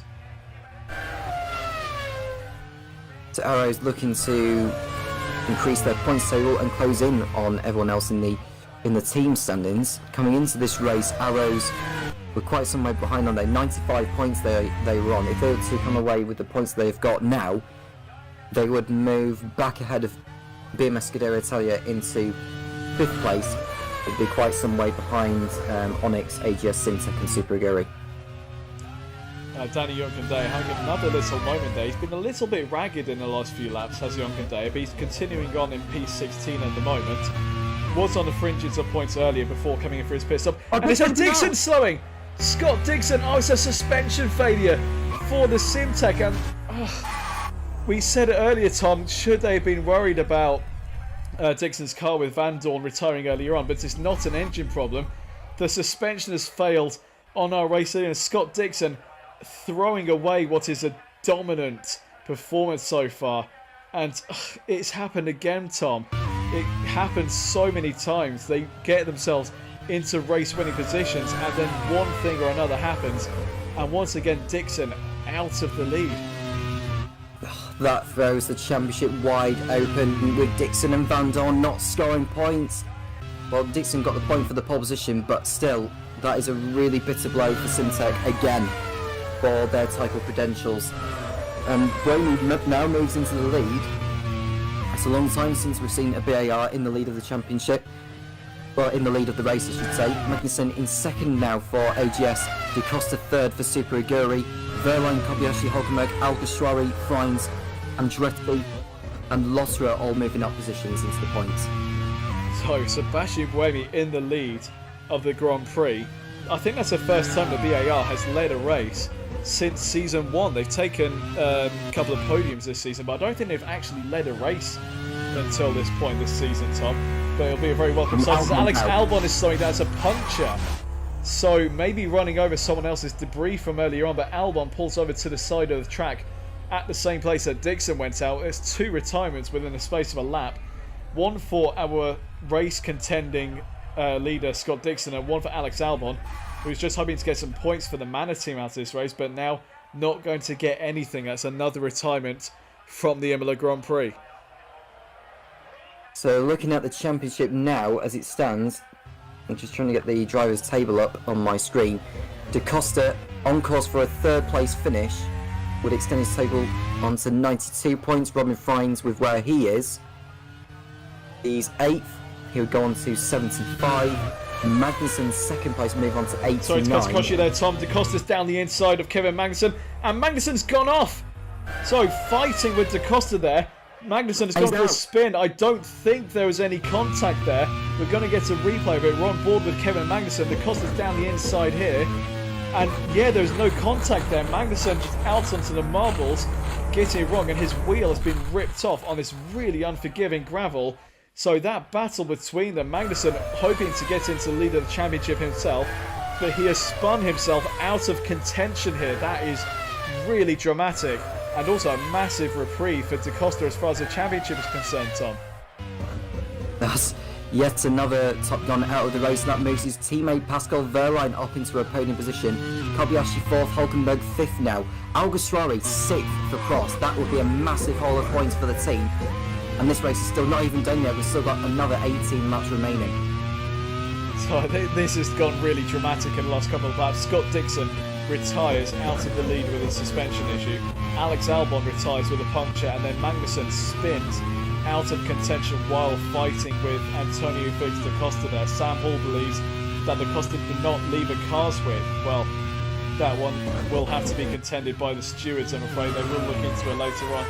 But da Costa, our championship leader, now in P2, set to extend his championship lead here. This is very much turning into da Costa's brilliant day, even though he may not be leading the race. His championship lead is going to go up by some margin, isn't it? And Wehrlein up there into P3. Wehrlein's come there a bit out of nowhere, really. He was down in around about 9th, 10th position earlier. I'm not sure what pit strategy he's been on. I haven't been keeping an eye on him in particular. There he is, running in 3rd position. Will he have to stop one more time, maybe? We haven't seen what his digital readout is, so we don't know whether he's on a 1-stopper or a 2-stopper. We will find out sooner rather than later. We are starting to get towards a territory where the 2-stoppers will come in for their second pit stop. We're now starting lap 31 out of 47, and Juncadella, another lock-up there for the Spaniards. Really ragged so far today, running in P13 at the moment. Could maybe pick up a point if there is some more attrition ahead of him, but as it stands, not on for any points at the moment. Lotterer, having started in P21, now up into 10th place. So a very strong drive so far for the German. He will wanting to put on as much of a comeback as he can in the BMS Scuderia Italia. Now, your race leader, Sebastian Buemi, 27.1 seconds in the lead. But, Tom, it happened to Dixon earlier. Surely it's not going to happen to Buemi as well. There is already one BAR out of the race. Tom Butterworth does not need the other one going out as well. They really, really need these points. And what better way to do it than in a race win, which is something that they haven't had too much this season. I don't think they've had a race win so far this year of BAR. No, they haven't. Their last race win was back in Season 1 when they won the championship with John Eric Verne taking the driver's title as well. Season 2 nowhere near as successful for the team led by Tom Butterworth. So if Buemi does indeed go the distance and get to the end of the Grand Prix, that will be a very welcome victory for everyone involved. And what would that do for Buemi in the championship, actually? Think about it. I'm just finding him in the standings now. Buemi on 46 points at the moment, so a victory would put him up to 71, which is would put him on equal points with Kevin Magnussen, who's now out of the race. And speaking of Buemi, Tom, he's into the pits. Yeah, so we expect him to come out in the realms of where Wehrlein, Kobayashi, Hulkenberg, Alguersuari are. So this is going to be very nip and tuck here for Buemi. But I think whatever happens, he should be able to dispose these guys given the raw pace that the BAR has had. Now, da Costa is on the one-stop strategy here, and he goes through into the lead. But he's going to be on older tyres, while Buemi will be on the fresher tyres. So we will wait for the graphics to update to see how far behind Buemi is, who also relinquishes second place to Wehrlein. So Wehrlein into P2, but it should not take Buemi at all long to dispatch the German, given the differential in tyre performance. Alguersuari also into the pits as well for his second and final pit stop of the race. Where will he emerge, and can he fight for points later on in this race? Buemi's pit stop has worked out really, really well for him. He's only just under a couple of seconds behind Wehrlein, but he's crucially ahead of this Kobayashi-Hulkenberg battle. Now, I think Alguersuari's pit stop is a way of which he's going to try and get in front of the Arrows. Although, have the Arrows only stopped once? I think they're only stopping one side of the Arrows drivers, aren't they? Well, speaking of the Arrows, Hulkenberg's down the inside of Kumo Kobayashi. Very nearly banging wheels there, but Kobayashi holding on to P4 ahead of his teammate. Kobayashi made a mistake at Tosa, which allowed Hulkenberg to get up to the back of the Japanese driver. But he's now playing the defensive game, and those two really need to calm it down a bit. Emma Butterworth will not want to see her two drivers fighting on track like that, nearly banging wheels, as they just did. They need to bring it home and get some points for the team, some much needed points for the team. As Di Silvestro all going in a little bit hot there through the Villeneuve chicane, but keeps it together on the run into Tosa, and she carries on ahead of the Minardi and the 40 Corsi behind her. That will be Christensen and Nissani behind her, I believe, looking at where Juncadella and Salo are on the graphic in P12 and P14. Di Silvestro. It's been Wehrlein into the pits from P5, so I thought he might have needed to come in for another pit stop. And where is he going to emerge? He should still be within the points playing positions, I imagine. Maybe just behind, actually, thinking about it. Nelson Piquet Jr. has gone through into P10, so where is Wehrlein going to come out in relation to Junkendaya, who is 35 seconds off the lead at the time? We're waiting for the graphic to update there. The Junkendaya does go through into P11, and Wehrlein is now out of the pit, so Wehrlein dropping further down than I thought he might have actually. Da Costa now into the lead and setting what was the fastest lap at the moment there, but he's now been beaten by someone outside of the top 16. We haven't seen who that is. Buemi running there at 134.1. That is on his outlap though, so he's not quite up to speed just yet. And there is your gap we just saw briefly on the graphic there between Da Costa and Buemi, 5.5 seconds. So you just want to look at the gap actually in regards to Alguersuari, because he was one of those that came in a moment or so ago. He's on the fresher tyres in the Prost. Salo's in the pits, he rejoins right at the back of the field in 20th position, but at least he's still on course to finish this race. Roy Nissany is in 18th place. Remember, he lost that front wing and rear wing on the opening lap of the race, and he's worked his way back up a couple of positions. At least he's on course to finish anyhow. Alguersuari is over 5 seconds behind Thiago Monteiro, so I don't know if Montero is going to be pitting again, but at least Alguersuari is not stuck in traffic. And Paul Di Resta up there into 9th position from the earlier skirmish that we had on lap 1, but he is still under investigation. Some team principals believing he is the one who is at fault for causing that collision earlier on. Lotterer into the pits out of P9. So, how will this go for his pit stop? Can he make his strategy work and get up into points? From P21 on the grid has been a fine drive so far from the German. Da Costa in the lead of the race, 4.6 seconds now ahead of Buemi. Buemi's closing right in on Da Costa, and Christensen there. And what's going on there? It looked like Christensen might have been slowing down, while I think that might have been Nissany or Salo behind him trying to come into the pit, but having to get right out of it and go round the back of the Minardi there. So a little bit of a confusion coming into the pits. We're looking at the gap between Buemi and Da Costa. Now there is Buemi, 4.1 seconds now the gap. Buemi absolutely flying at this moment in the race. Going back to that incident with the Minardi, it looks as though the 40 he was trying to get into the pit lane. It might have been Roy Nissany trying to get into the pit lane. He launched over the curb as he came into the pits. I don't know if he actually made it into the pit lane, Topher. I'd be interested to see if we can get a picture of him as to whether he got into the pit lane or not. I just had quite a funny message come through from Mike Smith of the Zaxby team, actually. He's asking if at the next upgrade window, can he spend all of his available budget on luck? I'm not sure if that's an option, Mike, but if it could be an option for this, we might end up putting some money towards it for you. I think you need it. I mean, Sam Bird and Lucas Di Grassi at the Zaxby team, two very fast drivers, but not really getting the luck so far in League 2, so hopefully some luck will be coming their way in future races. Meanwhile, Piquet Jr. into the pits and falls out of points paying positions. That puts Junkendaya and Wehrlein now into the top 10. Here is Wehrlein, who we ride on board with. Looking back, I think I just saw a car in distance there, which will have been Thiago Monteiro there. So Wehrlein quite comfortable with the gap behind him, but he is looking forward at Danny Junkendaya. The gap between them, 0.7 seconds.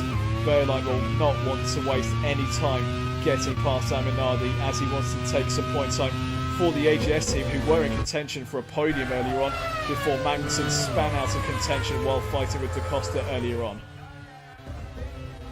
So there's Piquet rejoining behind the Onyx there of Kazuki Nakajima. Just looking at the gap now between Da Costa and Buemi, 2.5 seconds. Now remember, Topher, Da Costa has yet to win a race this season. Yes, it's been all consistency so far for Da Costa, not finishing higher than second. He's got 3 podiums to his name, a few more points finishes. He's got retirements as well, but whenever he's finished races, he's always finished within the top 7, and that has given him the lead of the championship by 6 points at the moment over Kevin Magnussen and Robin Frains. They're both equal on points, but Magnussen ahead on countback by virtue of his race victory last time out in Birmingham. Frains currently in P5 at the moment, and he looks to benefit from Magnussen's early retirement as well, as he wants to try and get towards a championship lead as well. Da Costa set to add 25 points as it stands, but the gap now to Buemi 2 seconds, so Da Costa might not be holding on to that lead for that much longer. So Kobayashi and Hulkenberg, this will be 27 points. Oh, there's a car slowing on the straight. It's Christensen. Tom Christensen has a puncture. I'm wondering if that's maybe going across those curbs on the final corner, rupturing the tyre. As Christensen comes down to a slow at pit exit, he's going to pull off here. He won't make it around the circuit and do a full lap with the car like that. So Tom Christensen retiring from this race. There we go. He pulls off. At least there's a short walk back to the paddock. And hitting the barrier rather hard there. Maybe in a frustration there with the Minardi tyre letting go on him there. So another retirement in the League One Imola Grand Prix. We've had Marco Wittmann having quite a sizable accident earlier on. Then Stoffel Van Dorn's engine gave way. Nick de Vries's gearbox packed in. Then Scott Dixon, sensationally, his suspension failing while he was almost half a minute out in the lead. Alex Albon picked up a puncture. Kevin Magnussen span out of contention. And Tom Christensen now picking up a puncture of his own. We're on lap 37 out of 47 here in Imola. Still a long way to go. And look at the gap now, Tom. 1.1 seconds. That change for the leader surely going to come in the next lap or two. Yeah, Buemi on the fresher tyres, hence why he's closing in on Da Costa that much. If there was one place to overtake him, it's going to be at the Variante Alta. We now ride on board with Antonio Felix Da Costa. He will have Buemi right behind him. I'd much rather be looking at the outboard shots of this. But where is Buemi and where is he going to make the move? The gap is now less than a second as Piquet Jr. looking to get past Simona Di Silvestro here. A lot more power coming out of that BMS Scuderia in comparison to the MasterCard loader in front of him. And surely he's going to go down the inside here. We've cut away just the wrong time, but this is the battle that we do want to see, Tom. Buemi right behind Da Costa. He needs a good exit out of here to get into the slipstream. We run on board with Sebastian Buemi now. How much is he going to close on the run down towards Tamburello? It's not going to be enough to make a move on this particular occasion, but any advantage he can get now, Tom, this is going to pay off in the last 10 laps. Buemi's got enough time to get this done, and he doesn't need to worry about Kobayashi behind us. He's another 12 seconds of drift at these two. So even if... I'm just looking at Kobayashi actually, just changed his line all of a sudden. Maybe that just be the normal way of how you take it down the start finish straight. But back to what I was saying, Buemi's got enough time to get the job done on Da Costa. As I already mentioned, the Variante Alta is going to be the place to overtake him. He's now 0.3 of a second behind him. This move is surely coming up in the next few moments. We're looking at the two Arrows cars of Kobayashi and Hulkenberg at the moment, but we want to see the battle up front. We want to see that change for the lead and to see whether Buemi can indeed get BAR their first Grand Prix World Series victory of the season. And correct me if I'm wrong, Tom, but I think Buemi hasn't actually won a race yet, has he? No, I want to watch this move here, Topher, because Buemi's about to get the job done here. Here we go, Buemi down inside Da Costa, and there is the move for the lead, down into the Variante Alta. So, Sebastian Buemi into the lead, Da Costa down into second. This is still crucial for Da Costa in terms of the championship. It's still 18 points in a race where Kevin Magnussen, his closest rival, is not going to score any points. But Buemi, what an important move that's going to be for himself and for BAR. It's going to be their first victory of the season, and I believe Sebastian Buemi's first Grand Prix World Series victory if he gets to the end of the race. So Buemi now in a race-winning position. Da Costa won't be too disappointed. Dropping to second. That looks like a guaranteed second place, if I'm honest with you, unless Buemi makes a mistake somewhere. Right. I have just had some news come down, Tom. This is actually quite sensational news in some ways. And bear in mind, this is coming mid-race. We're not at the end of the race yet, but this has just come down from the Manor team. I've got a telegram here from Sam Hall. Alex Albon is being dropped down to the reserve role from the next race onwards. And Jake Dennis is being dropped from the team entirely. So Sam Hall making a decision to change up his drivers before the end of the race. Albon's already out of this one and he's been dropped down to a reserve driver role. And Tom, would you like to venture any guesses as to who Sam Hall has gone and signed into the second race seat for the next round onwards? It's not Brendan Hartley, is it? Well, no, it's not Brendan Hartley because he's still racing at Pacific. Yeah. But you're actually not that far off if you think about it. Is it a Kiwi? No, it is a Frenchman. It's a Frenchman. Jean-Eric Verne? No. Oh, okay. Think Pacific and think Frenchman. Ooh, Romain Grosjean. Yes. Manor has signed Romain Grosjean. Sensational news coming out of the paddock just now. Sam Hall has just messaged me with the details. Jake Dennis is being dropped from the team entirely.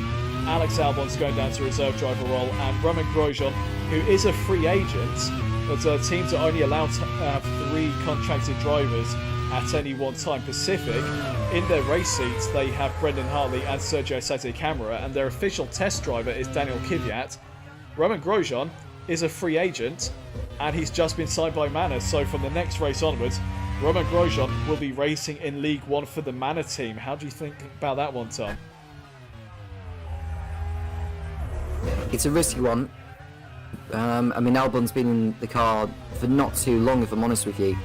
There's a real opportunity for Grosjean to put himself in the market for Season 3, because, you know, he's not got a drive at the moment until now.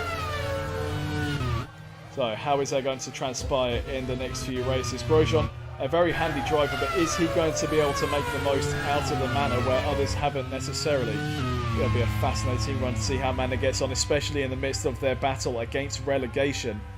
They are up into P9 in the standings at the moment, so not on the bubble at the moment, but we still have 6 more rounds to come after this one is finished. We're now on lap 40 out of 47. We are nearing the conclusion of the Imola Grand Prix, and Buemi 2.6 seconds ahead of Da Costa. Just looking further behind, in the lower end of the field, Alguersuari 4 tenths behind Montero in the battle for 11th, with Juncadella on more worn tyres, I would say. Alguersuari needs to get by Montero as soon as he can, and they want to see what the gap is as they come through Sector 2, which is just before the Variante Alta. So it was 0.4, it is now 0.2, and there you go, Tom. Alguersuari down the inside into Variante Alta. Montero concedes 11th position. Alguersuari now heading off after Danny Juncadella in search of some points. So we will keep an eye on the progress of the Spaniard. He is on a charge at the moment. He needs to score points to help Prost get out of the bottom 3 teams. They really want to avoid relegation this season. Can Alguersuari go and pick up some points? We will keep an eye on that. Buemi 3.2 now ahead of Antonio Felix da Costa. But Buemi building up his gap nicely now and looks set for a clear run to the flag of what would be a very welcome victory in the BAR camp. And Nissany getting it a little bit wrong there, but able to hold on to the 40-40. Down in P19 at the moment. Now Nissany, he started off his time in the Grand Prix World Series very well. He came into the team as a replacement for Jeff Gordon. And at his first attempt, he picked up, I think it was a P5 finish. Yes, it was, just found on my notes here. Finished 5th on debut, which led Dave Goddard to sign him for the rest of the season. But he hasn't scored any points since then. It was a little bit of a false dawn for Roy Nissany at the team. The team not really getting the speed out of the car as they would have liked to. They're one of the teams that is fighting against relegation at the moment. They've got Mika Salo in the other car, who he himself has only got 1 points finish of his own. That was a P9 at the Fuji Grand Prix. So 40-40 very much up against it this season. If they're not getting the results, they're not getting the prize money that they can use to upgrade the cars. And just seen Verline make a move on Paul di Resta for 8th place. So Paul di Resta, despite being under the radar, do we have an update on Paul di Resta's investigation so far? The last that we heard from the stewards was it was going to be investigated after the race. Okay. So any updates will come through on the official page. Also through our Discord that we have, any updates will be announced through there. Paul di Resta may be feeling the effects of Scotland's exit from the European Championship there. So his antics into Turn 1 proving as successful as Scotland's time in the European Championship. That's the last I'm going to mention about Scotland for now. So Sebastian Buemi in the lead, 4.4 ahead of Da Costa now. He's just picking away, getting to the end. We're on lap 42 out of 47. 5.5 laps left to go in the League One Imola Grand Prix. Kobayashi on for a podium at the moment. He and Hülkenberg have been together on track for pretty much the entire race so far. Those two absolutely inseparable. And Kobayashi not on the podium since the opening round in Taupo. This is a much needed result for the Arrows team. Very much so, and 27 points is what they are on course for. Arrows would, looking at the team standings, that would put them on to 122 points. They would move in front of BMS Scuderia Italia. AGS, I don't think they'll move ahead of Onyx because Bourdais inside the top 10, isn't he? Yeah, so Bourdais 7th at the moment. Yeah, so Arrows would still move up 2 positions in the team standings, but they're in a much better situation now than we were at the beginning of the race. Right, but Buemi's coming up to some back markers here. I believe that is a 40 Corsi. It might well be Roy Nassani, is it? No, it's Mika Salo. Oh, what's Salo doing there? That was very close there from the fin, cutting across the front of our race leader. That could have been an airplane crash right there. And I don't know what Salo was thinking there.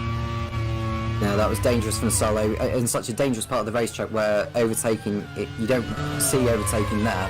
He just swerved across him in the last minute when he was initially trying to let him through, and he just moved across him in the last minute. Yeah, that's not very good driving there from the fin. If that had been a move that happened maybe half a second later, that could have been curtains for Sebastian Buemi and an even bigger title advantage for this man, Antonio Felix da Costa. Very lucky to get away with that one, and Mika Salo not really doing himself any justice with that move there.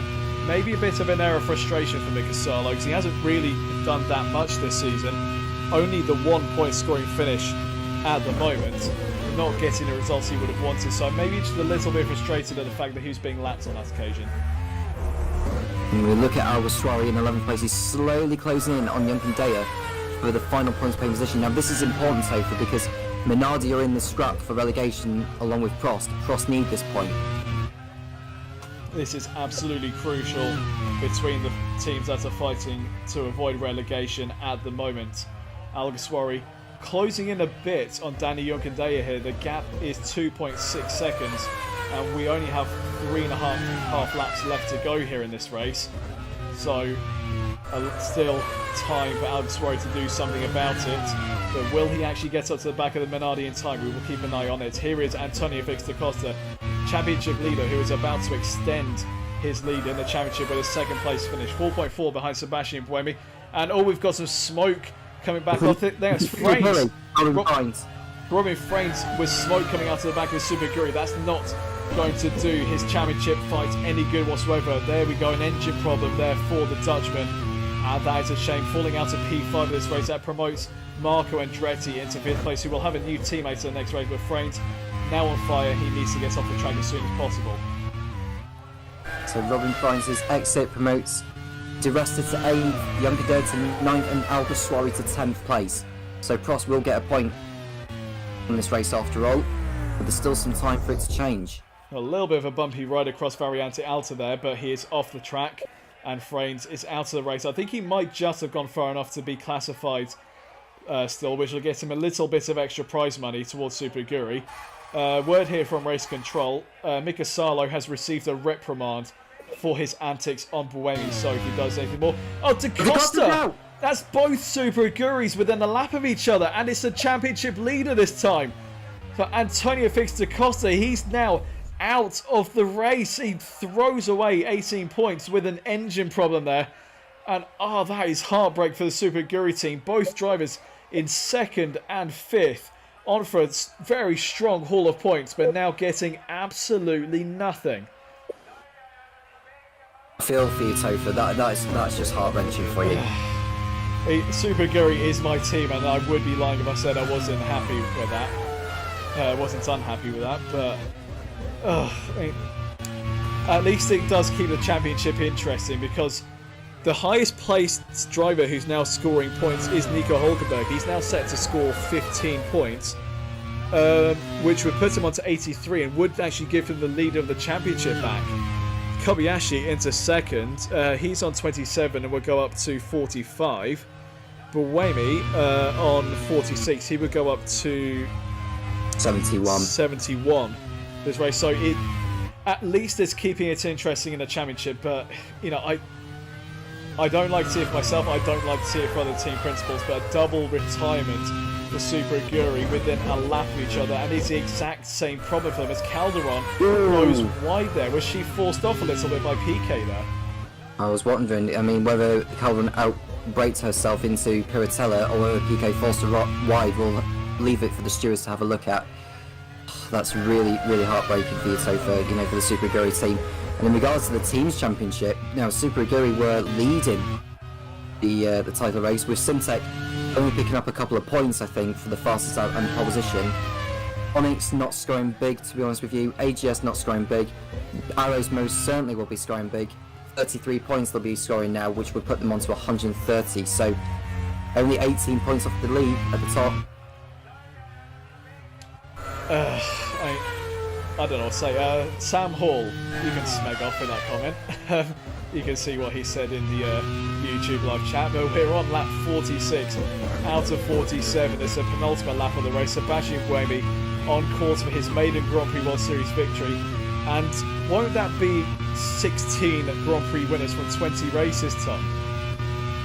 It will, 16 from 20, yeah. So competitive is the Grand Prix World Series. We've had so many different race winners across the course of the season. And all 4 of our championships, 2 drivers' championships and 2 teams' championships, all super competitive. And this is what we love to see within the Retro Racing Managers League.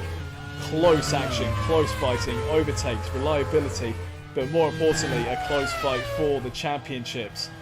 And Nico Hulkenberg now set to take the lead in the Drivers' Championship once again with a 3rd place finish. We're now on the final lap. Here is your race leader, Sebastian Buemi, who is about 2/3 of a lap away from his maiden victory. And I think Dixon would have been deserving of his victory. Tom, he can't take anything away from Buemi. He's driven beautifully today.